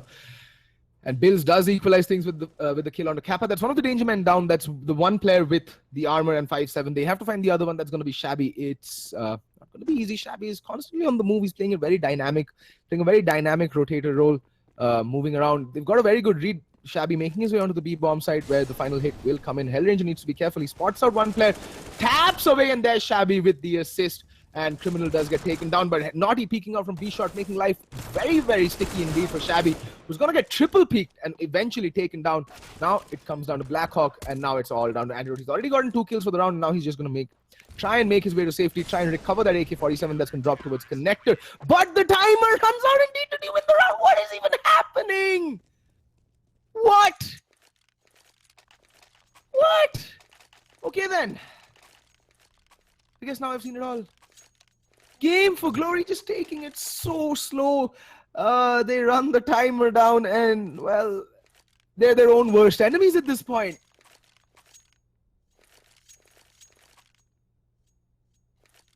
Oh my god. Game for Glory. Kind of really shooting themselves in the foot there. Like, literally, they took a 12-gauge shotgun, pointed it at their knees, and pulled the... I mean... that is just inexcusable.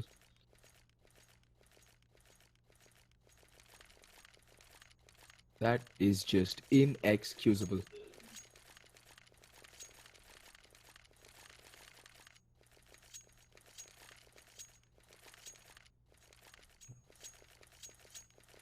Alright, match has been paused and it is a tactical timeout being called by Hellranger. Alright.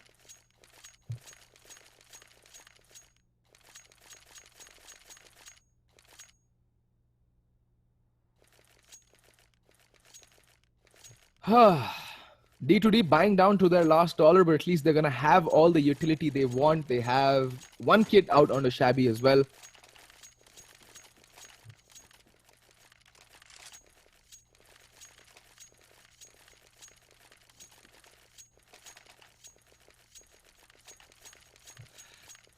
Alright, we're gonna go live with the 24th round and well.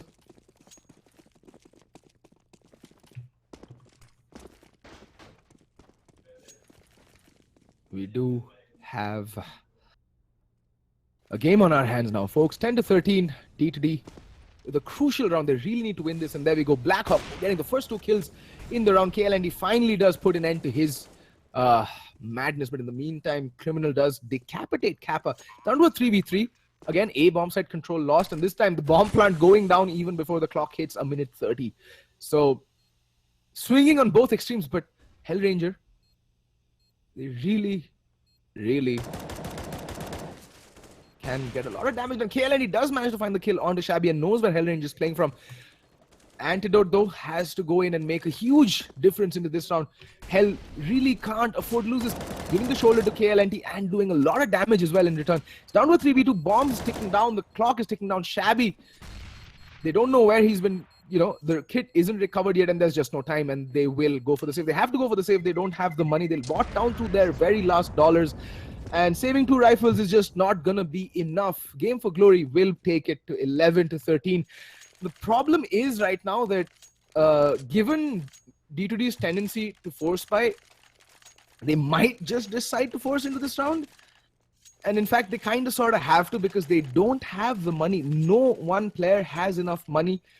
They are in a double eco territory, so they're going to have to eco regardless. So they should give themselves, you know, the best possible chance of maybe clutching this round out and complement that AWP and M4 out onto Antidote and Hellranger respectively. And there we go, Antidote opening things up immediately with the kill onto Bills. That aggression up, Palace paying huge dividends right off the bat. Ooh, KLNT, nice shot onto Antidote, pre-firing triple boxes and connecting with a sweet headshot there. Brings it back to a 4v4, and that's the op out, but Shabby will be able to recover it. So still a very potent secondary opper there, Shabby, for D2D. So he can still make things happen. And Shabby spotting Sniper. They really don't want to get stabbed in the back with anyone playing towards mid and boosting themselves up into Nest here.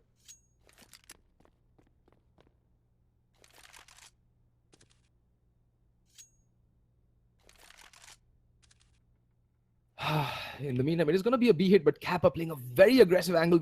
I don't know whether they'll be expecting Kappa to be playing this off angle over towards B apartments. No one's been playing it from D2D thus far. Will they flash themselves in? And Kappa gets one, gets two. What a spray down. That is job done. And now Hellranger chiming in with a kill onto HSB, the final player left. And down goes KLNT, and that force buy really paying huge dividends for Dare to Dream. They put 11 on the board and they break Game for Glory right back. They will be able to go in with a mixed buy, and I think at this point in time, if they want to avoid Dare to Dream to reach match point, they have to go for a desperate buy, and that is exactly what they're going to do. Op out onto KLNT, no armor though, glass cannon. Not the biggest fan of a glass cannon op on the T side. You do face a lot of fire, and with the AWP on the T side, your team is looking towards you to make a couple of plays or get the opening pick. Without armor, the aim punch is very, very real. So what do we see? Shabby gets the shot off onto HSB, who does get taken down to 20 points of health almost instantly. Kappa still in sniper nest, so he still can pop out and get the drop in on one of these players. In the meantime, there we go. Shabby gets the kill on a Naughty. KLNT missing that shot. Now they know where KLNT is playing from. Oh, okay then. Shabby hopping away like Mario from the scene of the crime, but still repeats and gets the drop on KLNT as well. Now it's all down to Bills and Criminals somehow. Bills does manage to get the kill onto Kappa, but there's the refrag out, and that's the bomb down. And now Criminal all alone in a 1v4 with an AK-47 and a Dream and one HE nade. But if he chucks towards Shabby, he's going to go up in flames.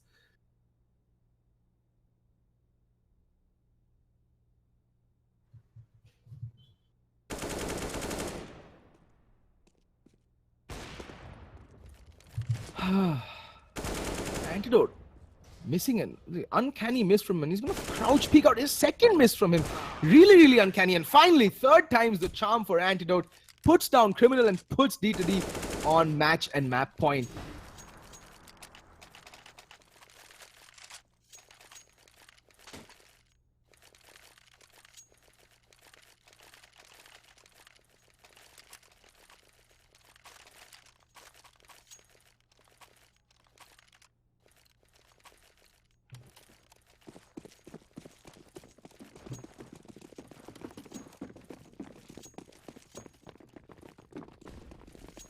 Alrighty, straight up B hit on the cards here, and Antidote getting completely blinded. So does Hellranger. A couple of very good flashbangs coming out, and both players holding B side absolutely blinded. Hellranger sprays away, gets one, gets two, pulls out the pistol. Can he get the third? The answer is no. Antidote does get the refrags though, and there's Naughty doing a ton of damage, gets 2 kills, has recovered the AWP, but he's so low he gets put down by Kappa, and that is all she wrote for Game for Glory. Again, valiantly fought from the team from Pakistan. Very good job, and this is why I say I want to see what they're capable of on LAN when they don't have, the ping issues, and they don't have, when they run out of excuses about pings. And I want to see them on LAN. They're a team that deserve to play on LAN. They have shown that they're capable, and I'd like to see what they can bring to the table. And I just hope they can maintain their master status, and if they do, subsequently get the visas to play in the LAN in Mumbai. Anyway, folks, that's all from me from my side. See you again tomorrow. Same time, same place, ESL India. Do hit that like button. Do hit that subscribe button. That's all from me tonight. Signing off. See you guys tomorrow. Have a great night, folks.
Alright, ladies and gentlemen, that was a great match of CSGO. Congratulations, Dare to Dream, on winning that match.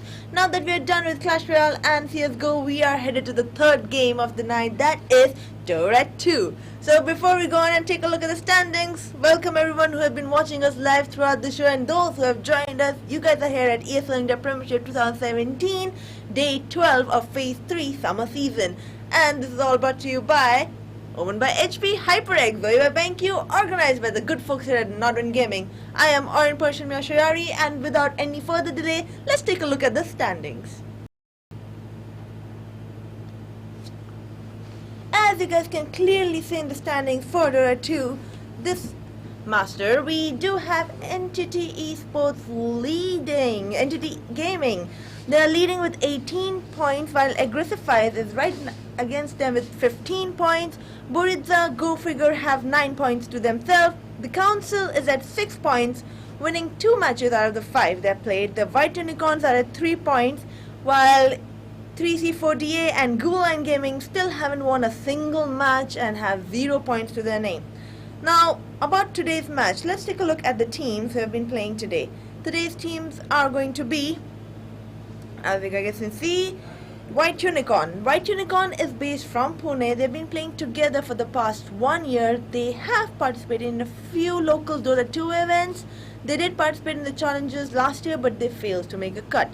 This year they have turned stronger and they're trying to triumph Challenger League with this Master League. They did get promoted and they look very promising, as the player mentioned that they are very keen at attending the LAN season finale next month. While their opponent 3C4DA, 3 Cheers for Divine Essential, is a Nepal-based team. The team was put together by the enigmatic Shrestha brothers. Few of the players are from the former members in the rival team for Miracle. While the team is placed 7th in the current term, they are hoping for a win so that they can take up those ladder up. So, you guys know the teams, you guys know the casters, you guys know what's gonna happen. You're gonna get an epic battle, a showdown between the Indian team and the Nepali team. So let's go on to the games. I hope the casters are ready. I hope the teams and the players are gearing up. Let's go on forward to the games.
Ladies and gentlemen, welcome back to the ESL India Premiership. My name is Vivek. Joining me for today's broadcast is the one and only Gambit. And today we've got White Unicorn on the Radiant facing off versus 3C4DA on the Dire. 3C4DA all the way from Nepal, White Unicorn all the way from the lower bracket of the ESL India Premiership. Gambit, you've seen 3C4DA play a fair bit. They are the better team of the two from Nepal. I mean, I think they're better than 4Miracle. They definitely are. 4Miracle aren't even doing that well in the Challenger League. And speaking of the Challenger League, do you know that there's some Cambodian team or? Is that confirmed? Yeah, they are there, and they are on a hot streak. They have not a single game. I'll just quickly tab in and check. Okay. They were 6-0 last time I checked. It was called Team IQ Intelligent Score. I do hope that they come to the LAN. I do too. Oh yeah, they're 4-0. Legion Commander. Okay. Fine. So looks like we have an entity of the Challenger Cup as well. Back to the draft. First couple of bans, we're seeing Slada and Nyx getting banned out. Maybe these are White Unicorns favored four position supports. White Unicorn pick up the Jakiro. They could pick up something like the Clockwork and Cogs in a Macropire. At least makes Macropire have some use in team fights beyond just wave clear and zoning out enemies. But 3C48, they've got a strong opening. They've got Night Stalker, who's a good 4. They've also got Legion Commander, one of those offlaners who can sustain himself in the off lane and do pretty well in the first 5 minutes without a shrine to work with. Yeah, absolutely. I think the Clockwork is definitely a pick that White Unicorn will be considering, and yeah, I think with the Razor, it is definitely something that is there in their minds, because it's good for the vision against the Night Stalker. It's good for the vision against Legion Commander, who's going to jump you. So yeah, it's an overall good pick, and it works with the Razor as well, because the cog target can be linked up and the damage stolen. So right, yeah, it is a 4-position hero that should be there at least it should be there in most of the teams' arsenal, I believe. 3C48 could just ban it out here, and maybe White Unicorn could have possibly made a slight mistake by picking up the Razor this early on. They were possibly worried that it could get banned out by 3C48, and then they just missed the chance. Razor's been seeing a fair bit of play in the pro scene. He's the ideal anti-carry out of the Storm, has no cast animation anymore, and yeah, he's good at just making one carry work with very little damage if he gets the entire link off. But yeah, 3C48 could look to ban out foes. 3 very potent foes have been banned out. Instead, 3C48 they're just going to ban another reliable core. So for now, it looks like they're reading this as a mid-Razor. At least that's what the Juggernaut ban is telling me. But I could be wrong. I think that White Unicorn picking up the Razor is pretty okay. It doesn't show too much of their draft. They can still run the Razor in the safe lane, and pretty much no offlaner will be able to approach a Jakiro and Razor safe lane. Also, they could run it on the mid lane, provided they have a decent matchup or a good matchup, and they could pick up a safe laner, and Jakiro could protect the shit out of that hero probably. I feel that Jakiro is one of those heroes who is very, very good at being on the safe lane, harassing out the enemy offlaner. Right. So I think it's a very open-ended draft coming in from White Unicorn, but 3C48, they're going with a lot of team fight control. They're going with a lot of single target lockdown, a single target control in the Legion Commander, Night Stalker, Shadow Shaman, all really good at controlling heroes, going for these solo ganks, going for these smoke ganks. So yeah, they also have something working in their favor. Especially on the first nighttime hits, I think we might see a smoked up Shadow Shaman and Night Stalker try and make a foray into the enemy safe lane, try and get a pick off on the enemy safe lane, or if not, they'd probably be able to get a kill on the Jakiro, I believe. Do White Unicorn want to commit heavily and pick up something like the KOTL so they have some vision to work with in the daytime? The problem is with the KOTL, their lanes are kind of weak. Instead, they're just going to go for the Dream Protector. So Living Armor is going to be there to keep anyone who gets ganked by the Night Stalker reasonably healthy for a fair bit. So they do have some defensive capabilities. They also have Overgrowth, which is great to have in general. Yeah, I think even Nature's Guise is slightly underrated against Night Stalker. If you can position yourself aggressively, then you can see the Night Stalker coming into your lane. Or you can even break the smoke if that has been popped. If not, then you can spot the Night Stalker, warn your allies that he is, on the way to gank you. And that does take away a lot of the Night Stalker's potential threat.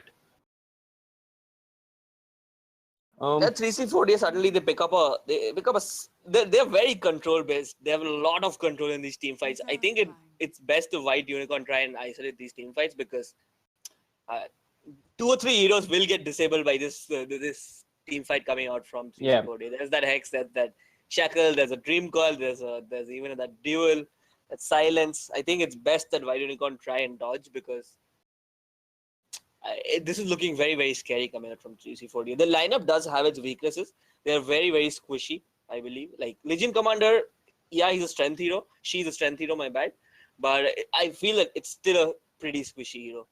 It does fall fairly early in the fights. Shadow Shaman and Puck are also not really that tanky. I think Razor actually has a lot of scope in this. Okay. There's the offlaner for White Unicorn. What are they going to follow this up with, though? They're looking for a mid laner, and Invoker would be nice. TA gets banned out. That makes sense. Oh yeah, and Invoker's banned out as well. And I really like the Reuben coming up from White Unicorn. I got the sense that 3C48 were looking at a semi-push with the Shadow Shaman. And the Reuben is smart because you want to have that extra physical damage in the laning phase to work with, and you want to have that push to go with either. White Unicorn, they're looking for something to run in the mid lane, unless they put Razor in the mid lane and pick up something like a Sven. I think Razor against Puck, Razor does pretty fine. Yeah, the Droban obviously pretty standard since EG keeps pulling it out. I mean, they kept pulling it out at Epicenter, so everyone has been watching those games. So it seems pretty standard that bad. But I think they can go for a carry, maybe a slightly elusive carry. Maybe the Morphling I think is decent for White Unicorn, and they can put the Razor in the mid lane. But they do have the options open in the carry pool. Not a lot of heroes have been banned out. It's only the Juggernaut which has been banned out. Dro also, but Dro is not a hero which you generally pick up unless you have a specific strategy. Okay, so it's a safe lane Razor. It's a mid lane Shadow Fiend. They've got decent team fight with the Tree and the Daxia and the Shadow Fiend. And Daxia should be fine in his lane. I think he should be fine. Shadow Fiend versus Spark without the clockwork to help him out with the cogs. It's not the best of matchups. This is a matchup that does favor the Puck. And if Puck just stays alive till the 4-minute mark, till the first night time, it's an easy rotation into a kill early on the Shadow Fiend. I'm not a big fan of the Shadow Fiend either. There is a lot of power on the side of 3C40 to actually gank him with the Shadow Shaman and Night Stalker. This is going to be a scary game if you're a Shadow Fiend. Once the Puck reaches level 6, there's no way you can show yourself or at least come down the ramp into the river, because you'll get Dream Coin and then you'll get ganked by one of the two supports, if not both of them. I think this is really scary stuff coming out by White Unicorn actually, by picking up the Shadow Fiend. Yeah, I'm not entirely convinced of this lineup, and I'm not sure why they picked Razor as the second pick. But 3C40, they did opt for second pick after the toss, and they were very clear that they wanted to wait till the end and counter pick White Unicorn. What do they really need the carry to do here? They would actually do well if they had the Juggernaut, in my opinion. Yeah, the Juggernaut is a very, very solid carry. He's good at all phases of the game, the mid game, the late game, and even the early game. They go with the Terrorblade, which is fine. Okay. 3C40, their lineup looks very death polished. They want to really group up as early as possible. Once the Legion gets a blink, they'll want to take these constant fights every 4 minutes when it's nighttime. They'll just want to keep fighting, and they have these low cooldown spells. The Puck has low cooldown spells, Night Stalker as well. Even the Legion's duel has a pretty low cooldown, and if they can put enough pressure on the enemy while the Terrorblades get super farmed, there's no real stopping him in this game. I believe. I think 3C40 have a really smart game plan here. Yeah, and I'm going to give them the edge in this matchup here. Yeah, I'm really not seeing the answer to the Terrorblade. At around the 20-25 minute mark, like you pointed out, if TB gets his farm, as of now, I don't see a White Unicorn deal with it. Yeah, I think White Unicorn, they will have some advantages with the Treant Protector. So maybe if they can delay the first couple of ganks by a little bit by using the what's that skill called? My bad. Living Armor. Living Armor, yeah. Not called my bad. Sorry, that was my bad. Yeah, that joke threw me off. Yeah. So if you can use the Living Armor and prevent a couple of the first ganks, maybe they can put themselves at an even footing and then they can take the game from there. But even as the game goes late, they might start to fall off with the kind of control and the kind of team fight that 3C40 have. So it's really not in terms of the draft for White Unicorn, but a plan which we don't know. Why don't you run us through the lineups? Yeah, just a minute. Getting the hotkey set up and putting open mic on. Yeah, for the team audio. Okay, I'm going to quickly run through the lineups. I'm going to start off with White Unicorn. This is the first time I'm seeing them play. We've got JDM Clutch on the Razor. We've got Redemption playing the Treant Protector. We've got Dominator going to the offlane with the Darkseer. ASD on the Shadow Fiend. Just pressed buttons on his keyboard and came up with his name. And that leaves us with Kark on the Twin-Headed Dragon. Okay, for the side of 3C4D, We have Night Stalker being played by ZCXV. We have Terrorblade on the Terrorblade being played by, I'm not sure what the name is. It's just It's some dots. 3C48 dot dot dot. Yeah, Vi, who's going to be handling the Baka, who's been a stellar performer for this side on the Legion Commander, and we have Itachi Uchiha on the Shadow Shaman. Nice set on the Shadow Shaman. Shadow Shaman has sets. I don't even see Shadow Shaman in games anymore. Gets picked up a fair Shadow- bit every now and then. Yeah, not in my pubs. But So Vision, honestly, the lanes are really weak on the side of White Unicorn. The safe lane is fine. I think the lane, whichever lane Jakiro chooses to go, is fine. The rest of the lanes are pretty bad because Darkseer is a very level dependent hero, so he can't really leave the lane. Right. At least he has to be near creeps at all times, at least till he reaches level 12, which is the second level of the wall. So, yeah, lanes are pretty weak for White Unicorn, honestly. Yeah, I mean, if White Unicorn hold on to the 25-minute mark and Darkseid picks up an early mech, they could stand a chance. But early Metamorphosis, early Iron Shell on the Treant Protector, a couple of good body blocks, and now it's Dominator who's being forced to run. I said Darkseid getting levels, getting that mech. He did pop the Sal, but the Void was there. They scored the kill, and now they're moving on to the Darkseid. Treant scores a kill in exchange, but it's 3C48 who score first blood and make that 2 kills for the Night Stalker. So that's Boots. Before the creeps even reach the lane. He couldn't have asked for a better start on the Night Stalker. Yeah, I mean, two quick kills for the Night Stalker, and all they had to expend was the Metamorphosis. I don't think it's really that key of a spell that they really need in the laning phase. Yeah. So I think 3C40 are fine with it. The only downside is that they lost.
Still continue putting a lot of pressure on heroes like the Shadow Shaman.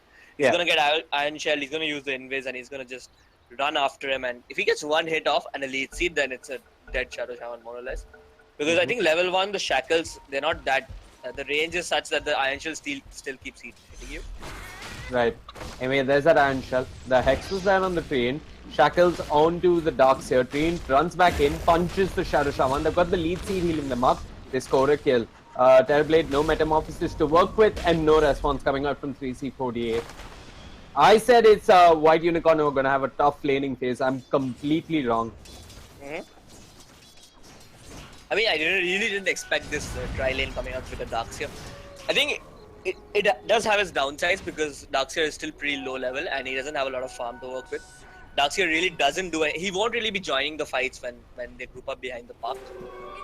But I think if they won 2 out of the 3 lanes, which I think is enough to delay other heroes like the Puck and the Legion Commander from coming online. So Yeah. yeah, I think White Unicorn have done all that they can, and it is yeah, night time. They are smoked up. No boots on the Shadow Shaman, but he walks in like an old man. Puck Johnson's in well. There's the living armor. Is it enough though? Night Stalker does have one more void coming off in 4, 3, 2, 1. Doesn't need it. Puck scores the kill somehow. And it looks like 3C48 got what they wanted out of their first night time. How did Puck score that kill? Was it no? It wasn't an orb. So it was a long flying attack, I guess. Yeah, I guess that seems to be the only thing. Top lane though, this left Terrorblade exposed. I love this bit of play coming out from White Unicorn. They see the supports missing, they're applying pressure in the top lane. And this Darkseer as well as the Dream Protector that turned out to be absolute bullies here. Yeah, honestly, but Terrorblade has done reasonably well for himself considering that he is up against a Darkseer and a Treant. Both really, really strong heroes in the lane. Especially that Iron Shell on the Nature's Guys is really, really hard to deal with, and that too is a melee hero. Right. He's still matching up against the Reza, who's up against the melee hero himself. So, props to that. They're going for round 2 on the Dream Protector. Who pops the Metamorphosis? Shackle on the Dream Protector this time. My bad. It was a 1-for-1 exchange. So they were going on the Dream Protector. So they were going on the Terrorblade. But yeah, they get a kill which is of a lot more value. They bring down the Terrorblade. White Unicorn doing a lot better in the lanes than we predicted, Gambit, and we were absolutely wrong about them. I think that what White Unicorn are making 3C40 are making a slight bit of error in is the fact that they're still putting these 3 heroes on top when they don't really need to. Terrorblade hasn't had a bad time last hitting, so I think it's fine to just leave him with some consumables, and maybe the Shadow Shaman, maybe the Night Stalker, and they can put one of the heroes on the bot lane because Well, Legion hold Commander on. isn't really Mid getting lane, Coil on the Shadow Fiend. He's wondering who to raise. The Living Armor was there, but it's been tuned through so quickly. Ice Path as well, but why John's right out of it? ZCXP once more. He's got the Void 2 points in it. Hunter in the night as well uses the Void. He's not going to fly over any trees. And he leads the kill for the puck. Wow. So yeah, nighttime has been going really well for the Night Stalker. He managed to hit level 4 phase boots up, and I think this has been pretty successful in terms of what 3C48 wanted to achieve. Sure, they had a slight setback on the top lane, but I think they'll still be happy with the way the game has panned out for them. Their only concern is, even though the Terrorblade died, I don't think that's the major concern. I think the concern is the Legion Commander, who, I don't know, he's just in the lane, he's sapping XP, but he doesn't have a duel to work with. But fortunately, this is one of those games where he doesn't need one. There is that insane amount of control, single target control that is coming from his side, from his 2 supports and even the puck, so he can just walk in and duel. Right. So yeah, this is one of those games where even though he won't get that very early blink, he might still be able to get a lot done. Top lane, they're going on to the Terrorblade, those double iron shells, do some serious work versus the Shadow Shaman. Press the attack, overwhelming odds, Shackle onto the darts here. Are there any more rotations coming in? Puck also joins the party. Baka gets the kill but not the duel for his only level 5. Good stuff coming up from 3C40A. And damn these changes to the net worth UI, but it looks to be a small lead in favor of 3C40A of 1,500 gold. How's everybody looking like in terms of individual net worth? Puck clearly at the top because he's got a fair amount of kills. Done quite well actually. Night Stalker TPs into the mid lane, dodges the Ice Path, turns around, nuke onto SF. You got the coil as well to hold him in place. This could be a third death on the Shadow Fiend, and this is not the start that you'd be looking for. I'm going to actually drop Vision, and this is what Radiant Vision looks like right now. They're pretty much just working with sentries in the mid lane, which are timing out as well. They've got one observer. Yeah, I mean, that just as we said, there's so much control coming in from these 2 supports, the puck, that it's almost impossible for just the Ice Path to delay a kill. Right. Sure, Hold they have 2 wards in the mid lane, but Shadow Fiend still ends up falling. I guess you can blame the Shadow Fiend for his positioning on that one. He was already up the river, and the Jakiro had looped in from the other side of the tower. So it was already a pretty bad positioning. Yeah. He was a little bit greedy of the Jakiro to try and put that liquid fire on the tower, so he went all the way on the dire side of the cliff. So yeah, slight bit of mistake, but that does cost the Shadow Fiend a decent amount. Yeah. It's really halted his farm, right? I mean, 10 minutes in, he's about to complete his treads, and he's been pushed into his jungle, which could quite easily be invaded by 3C40A. If they manage to take down the Radiant Safe Lane Tower, White Unicorn are working with very less real estate then. Yeah, I also think that Baka could actually go for the armlet first in this game. But looking at the Puck's item, he's already picked up the Veil. I think one of them would ideally want to go for that Blink Dagger. So I guess probably Puck goes back for the Blink Dagger, but yeah. Yeah, he will, but I think they still want some hero to come up with the Blink Dagger now. And now they're trying to enable Baka on the Legion Commander. He's got his duel, he's hit 6. And a pick off on the Razor would be really good for 3C40A. Razor uncontested in the safe lane. They've got the coil as well as the Veil. Out to Storm was popped. Ice Path on to 2 living armor, keeping Razor alive, but not for much longer. He's stealing damage, he's doing damage. He's brought down the Legion Commander who came looking for a gank. Redemption walks in, Overgrowth doesn't do much, takes a Void to the face, runs into the trees. Puck Johnson with the orb, and I think Fiend is pretty much done for, but the Nature's guys kicks in at the very last moment. Night Stalker did drop a sentry, but couldn't find the Dream Protector. So they got a kill on the Legion, but they lost the Razor.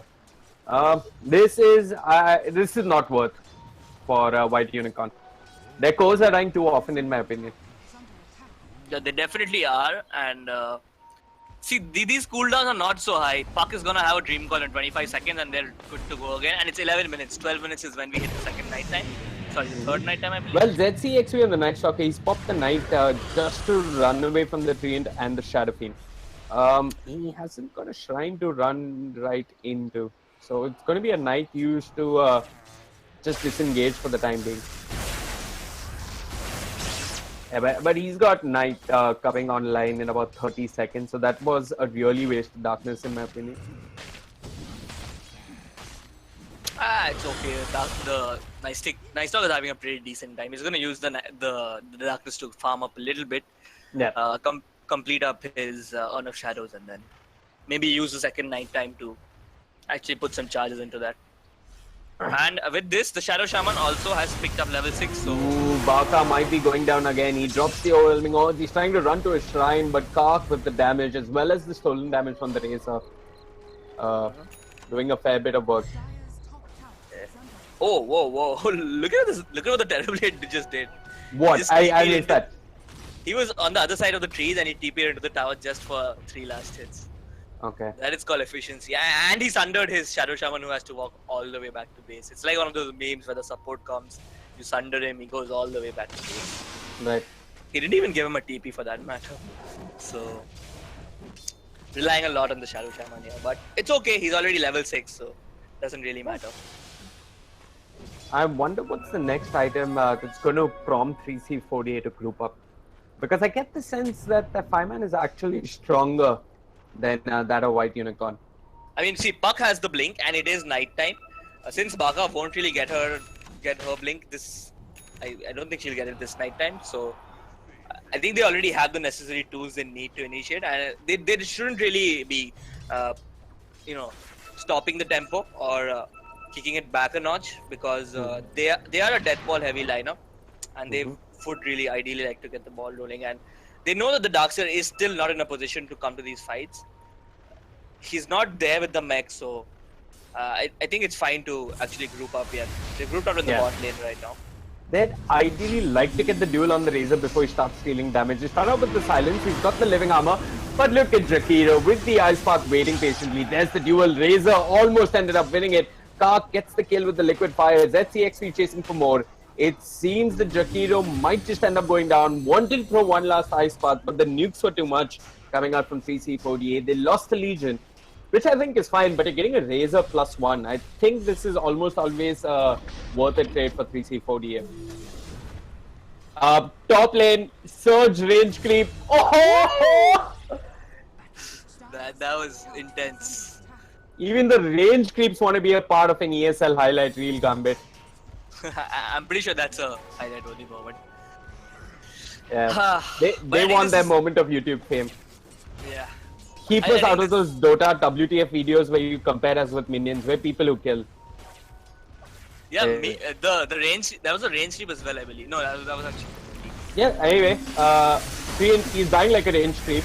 He's trying to get out of there, but the last hit from Puck did end up getting the kill. Hex onto the Razor, not much 3C48 can do.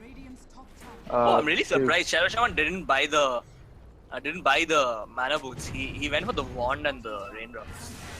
I would have actually loved to see him with the mana boots. He would have helped his team a little bit more. Someone on his side definitely needs one.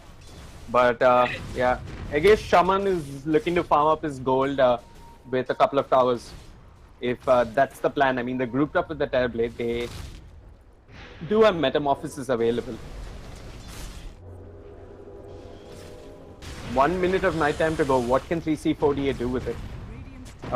Night Stalker walks in, drops the sentry. Razor stealing damage, Foxy at the storm, forcing Night Stalker to back off. A quick vacuum on the Terrorblade. He's looking for the Sunder. Will get it off mid-overgrowth, but the damage is too real. Shadow Fiend just right-clicks him down, sends him back to his own fountain, and Razor will take the tower as well.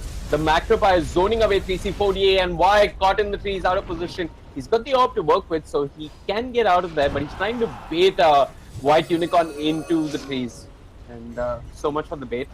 3C48, you said they're a dead ball lineup. I mean, they grouped up and they ended up dying there and losing a tower. Yeah, again, that's what I said. Their 5-man isn't so great, especially when they want to jump on the Razor. Right. I think the Shadow Shaman jumped on the Razor and he got instantly hit by the the unstable current, and the fight went really poorly from there. Razor caught in the coil. Why going in? Vacuum, Requiem. The damage is there, but not enough. They've lost the Razor. They've got the Ice Path on the Night Stalker. ASD could get a kill, but Shadow Shaman with the Shackles doing work. They've lost the Night Stalker. Shadow Fiend will get one more, make that two. It's a double kill for him as he goes down in the end. Dominator on the Darkseer trying to bring down Puck. They've got him with the Ice Path, and he's not going to get out of that. It's 4 kills for 3C4DA, but they did end up losing their 2 cores. That was Serpent Ward's committed from 3C4DA. I think White Unicorn will be pretty pleased with that trade. Yeah, I think they will be. And for 3C4DA, this is not the way they would like to take the fights. They ideally would like to jump. They would like the fights to be a little bit more chaotic so that they can jump 1 or 2 heroes and try and bring them down. The Legion's Blink still not there. Him dying in that fight definitely didn't help. I think once that comes online, maybe they have a little bit more pick-off potential. Their lineup is based on picking off heroes, or at least zoning out other heroes while they pick off one. It's definitely not meant to 5-on-5 team fight. You know what's a worrisome sign here for 3C4DA? If you take a look at net worth, the Night Stalker has shot ahead of the Legion Commander. And yeah, it's not that Legion Commander does a lot at 20 minutes with not enough gold and items to work with. So I haven't seen Baka have any impact just yet on the game. I'm kind of worried if he's going to have any. That's true. Sometimes Legions do feel like, I mean, in our MMR bracket, Legions always feel like cancer. But maybe this is one of those games where Legion does have a low impact. Man, in our bracket, every time I see Legion with Iron Talon goes to the jungle, I immediately book a chemotherapy session, get well, and then resume Dota only to find Legion commanders doing the same. I mean, our bracket is Iron Talon jungle, right? Yeah. Definitely is. I still think it's okay for 3C4DA because they have the Terrorblade. Right. They're gonna get a bot tower as well with these walls, so they're getting decent trades. But I really hope that the Terrorblade doesn't fall here.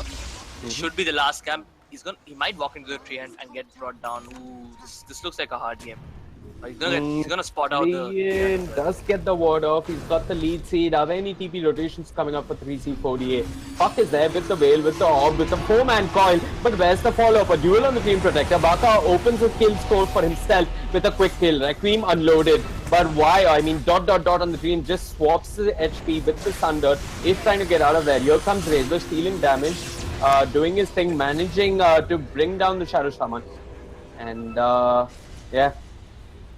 At the end of it all, 2 supports for 2 supports. I guess that's okay for White Unicorn. But they're chasing for more. They want the Terrorblade, who's not got Metamorphosis to work with for a bit.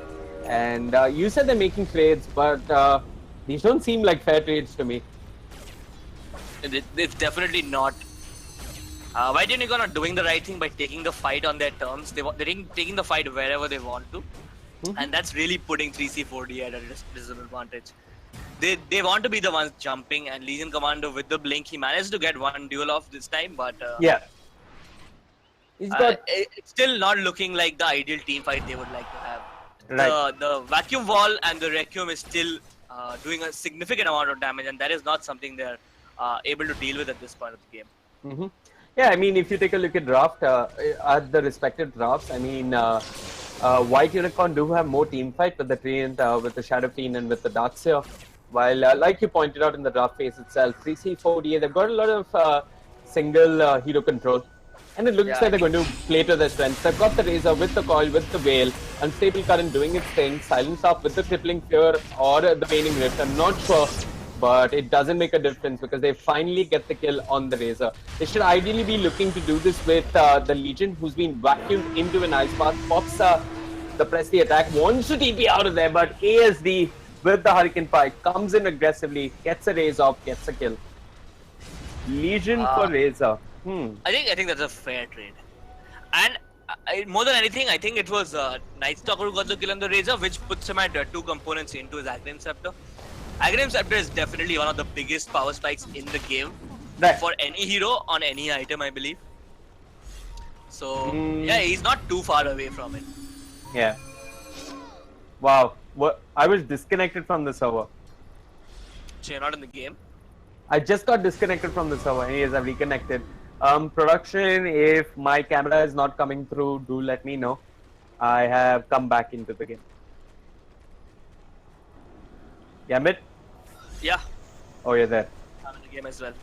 Okay. So looks like Terrorblade's about to complete his Madness style. His HP has been a real concern in these fights because the AoE burst has been more than enough to bring him. Well, they've got the Shadow Shaman, no AoE burst this time, a duel onto the Twin-Headed Dragon. It's a 1-for-1 exchange, a 5-for-5. The Repin is there along with the Vacuum. Baka trying to make a run for it. Doesn't have Testy attack for a while. ZCXP pops the Knight. The Orb misses everyone. They're trying to chase down White Unicorn, but there's no control just yet. ZCXP goes into the trees, finds the tree protector. They've got the Veil giving them a little bit of vision, but where's the detection when you need it? 3C48, no detection. Means that the tree protector will get out of there scot-free. And That's my bracket, Gambit. That's my bracket. Not theirs. No true sight one. Yeah, the no true sight one. Happens to me all the time. That's us. But yeah, look at this. Shadow Fiend almost walked into a Night Stalker who maybe saw him but said, I'm not going to go for the Shadow Fiend. I'm going to instead go get a ward down, which promptly gets rewarded by the Shadow Fiend. So 3C40A looking a bit sticky here on the coordination. Mid lane, Itachi Uchiha rooted up, damage being stolen. JMD clutch, JDM clutch, doing some serious damage down the Razor.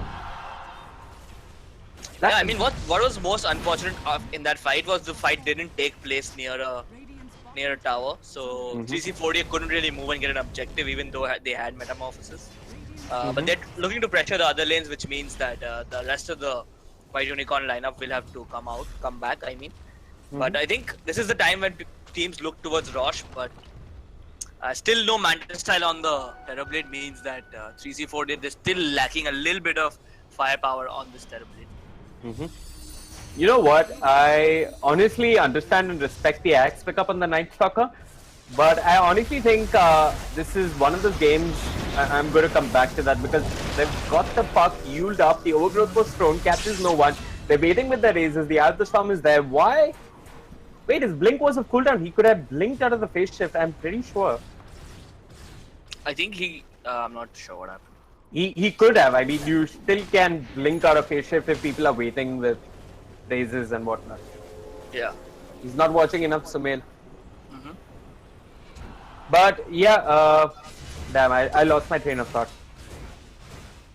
I think the puck dying is still okay. I mean, they got that top tower, so right. I mean, now they have control of the jungle as well, right? Just give me a moment. I have some issues with my headset. I'll just fix it. Okay. White Unicorn, it looks like they're the ones who won Deadfall.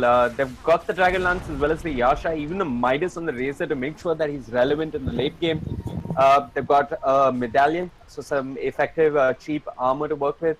Darkseer has a completed Greaves and a Blink. So that's one way to make sure that Puck and his silence doesn't cause you too much problems.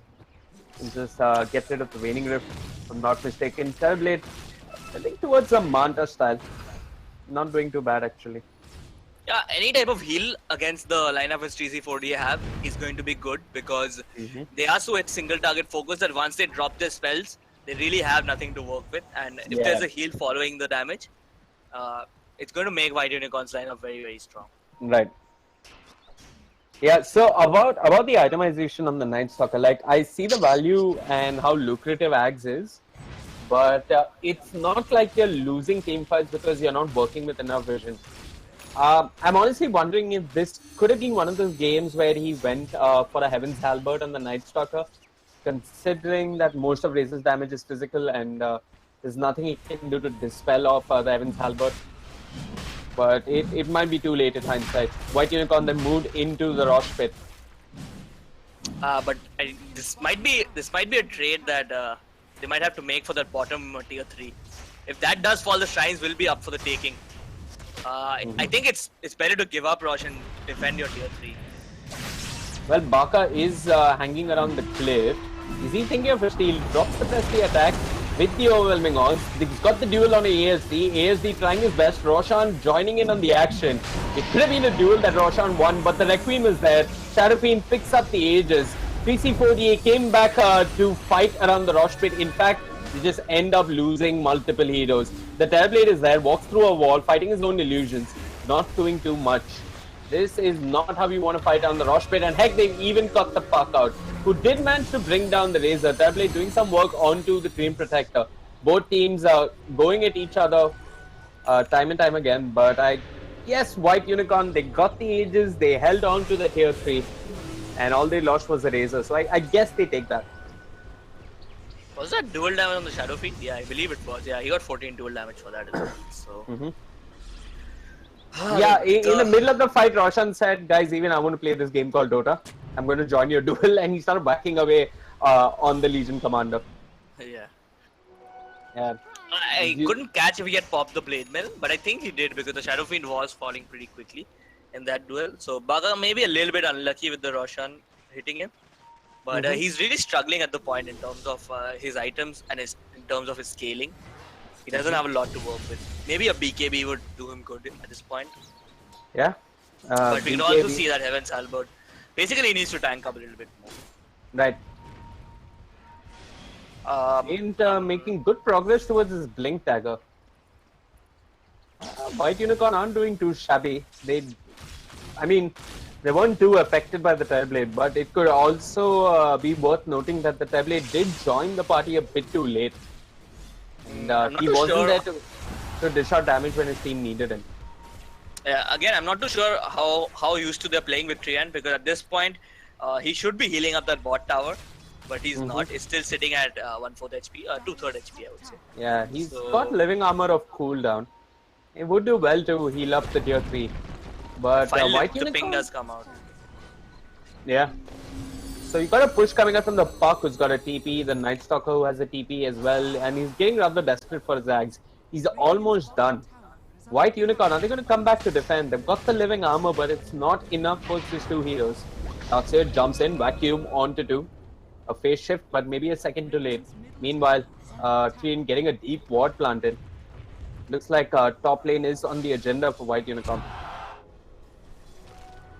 Yeah, but they've backed out now. With the Darkseer not being there, the mech, the Greaves and the Hood, and even the Blink vacuum wall is very key tools in the White Unicorn arsenal. So with that not being there, the team backs off, and that gives more space for 3C4DA to farm.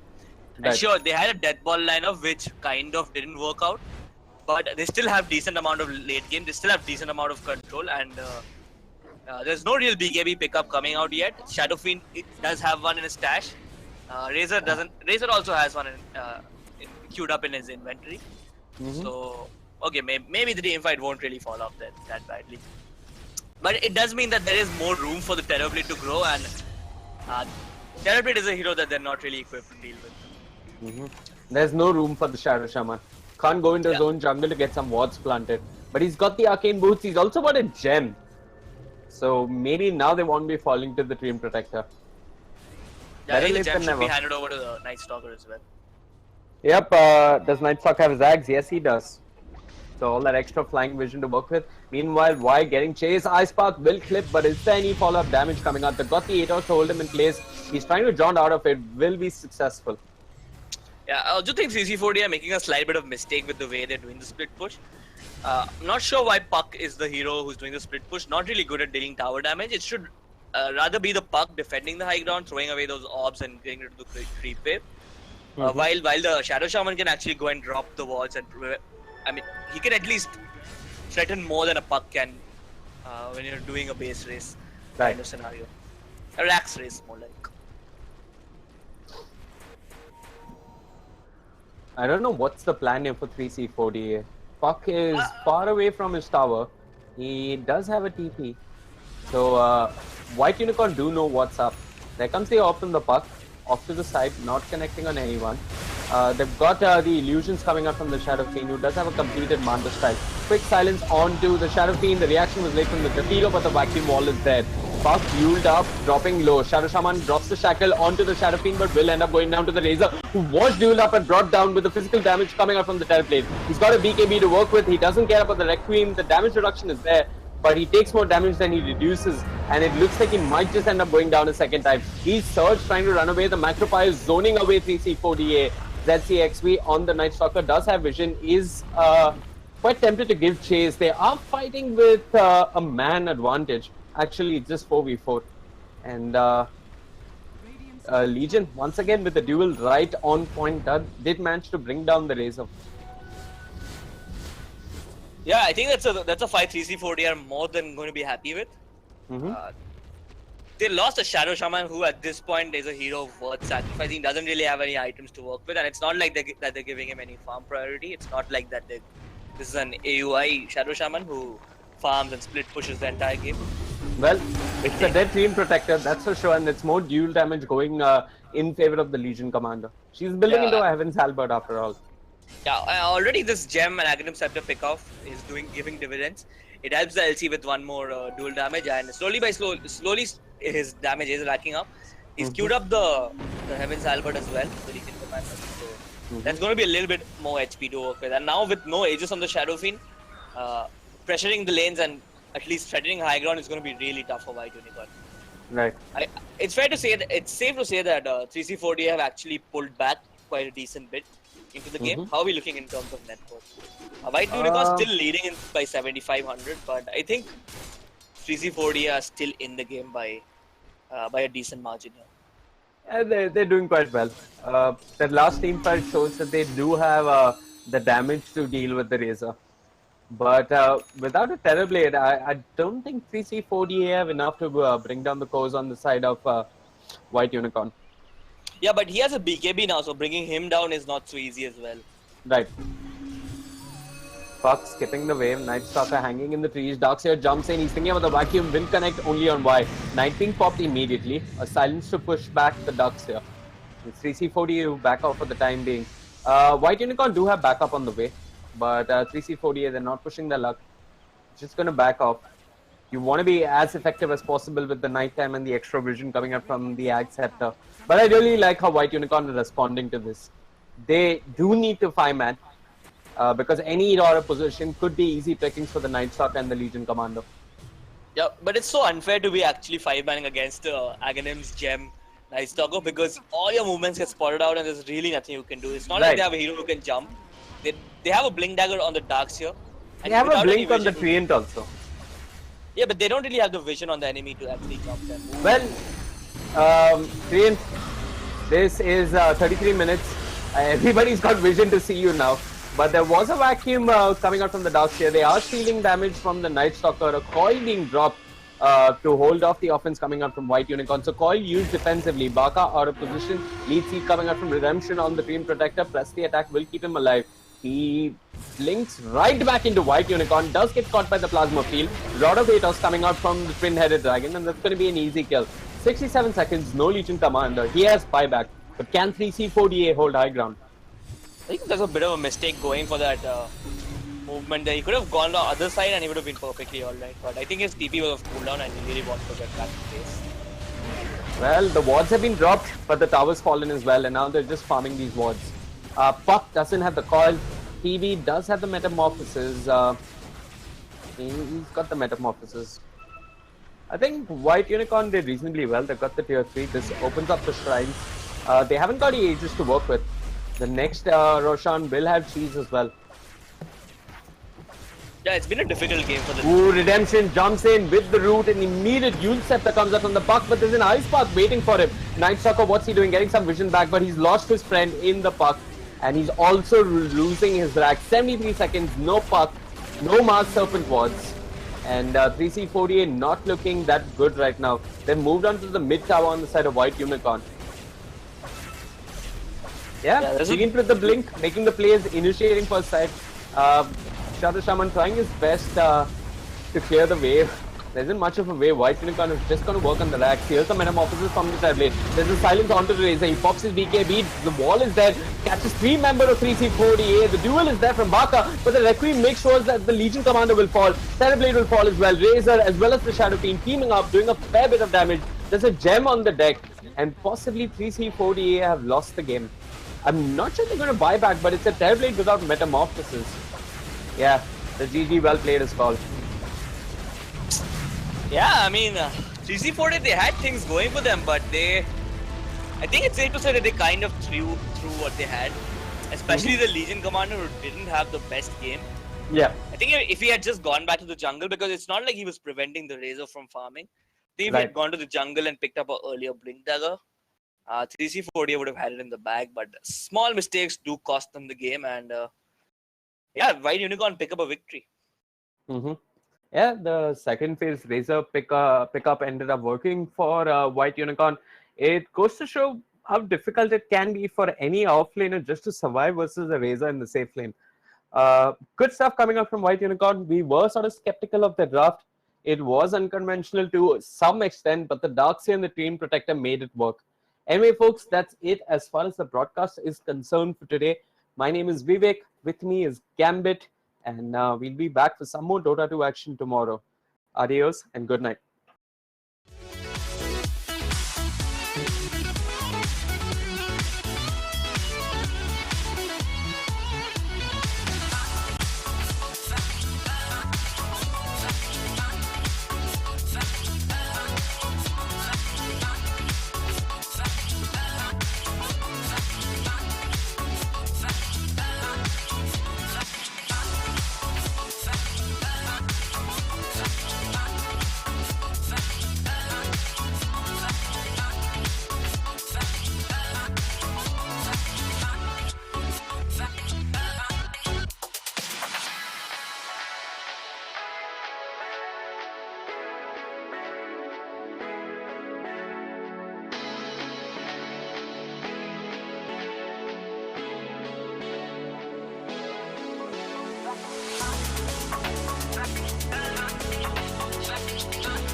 Alright, ladies and gentlemen, that was an amazing match of Dota 2. Congratulations to White Unicorns on winning that game.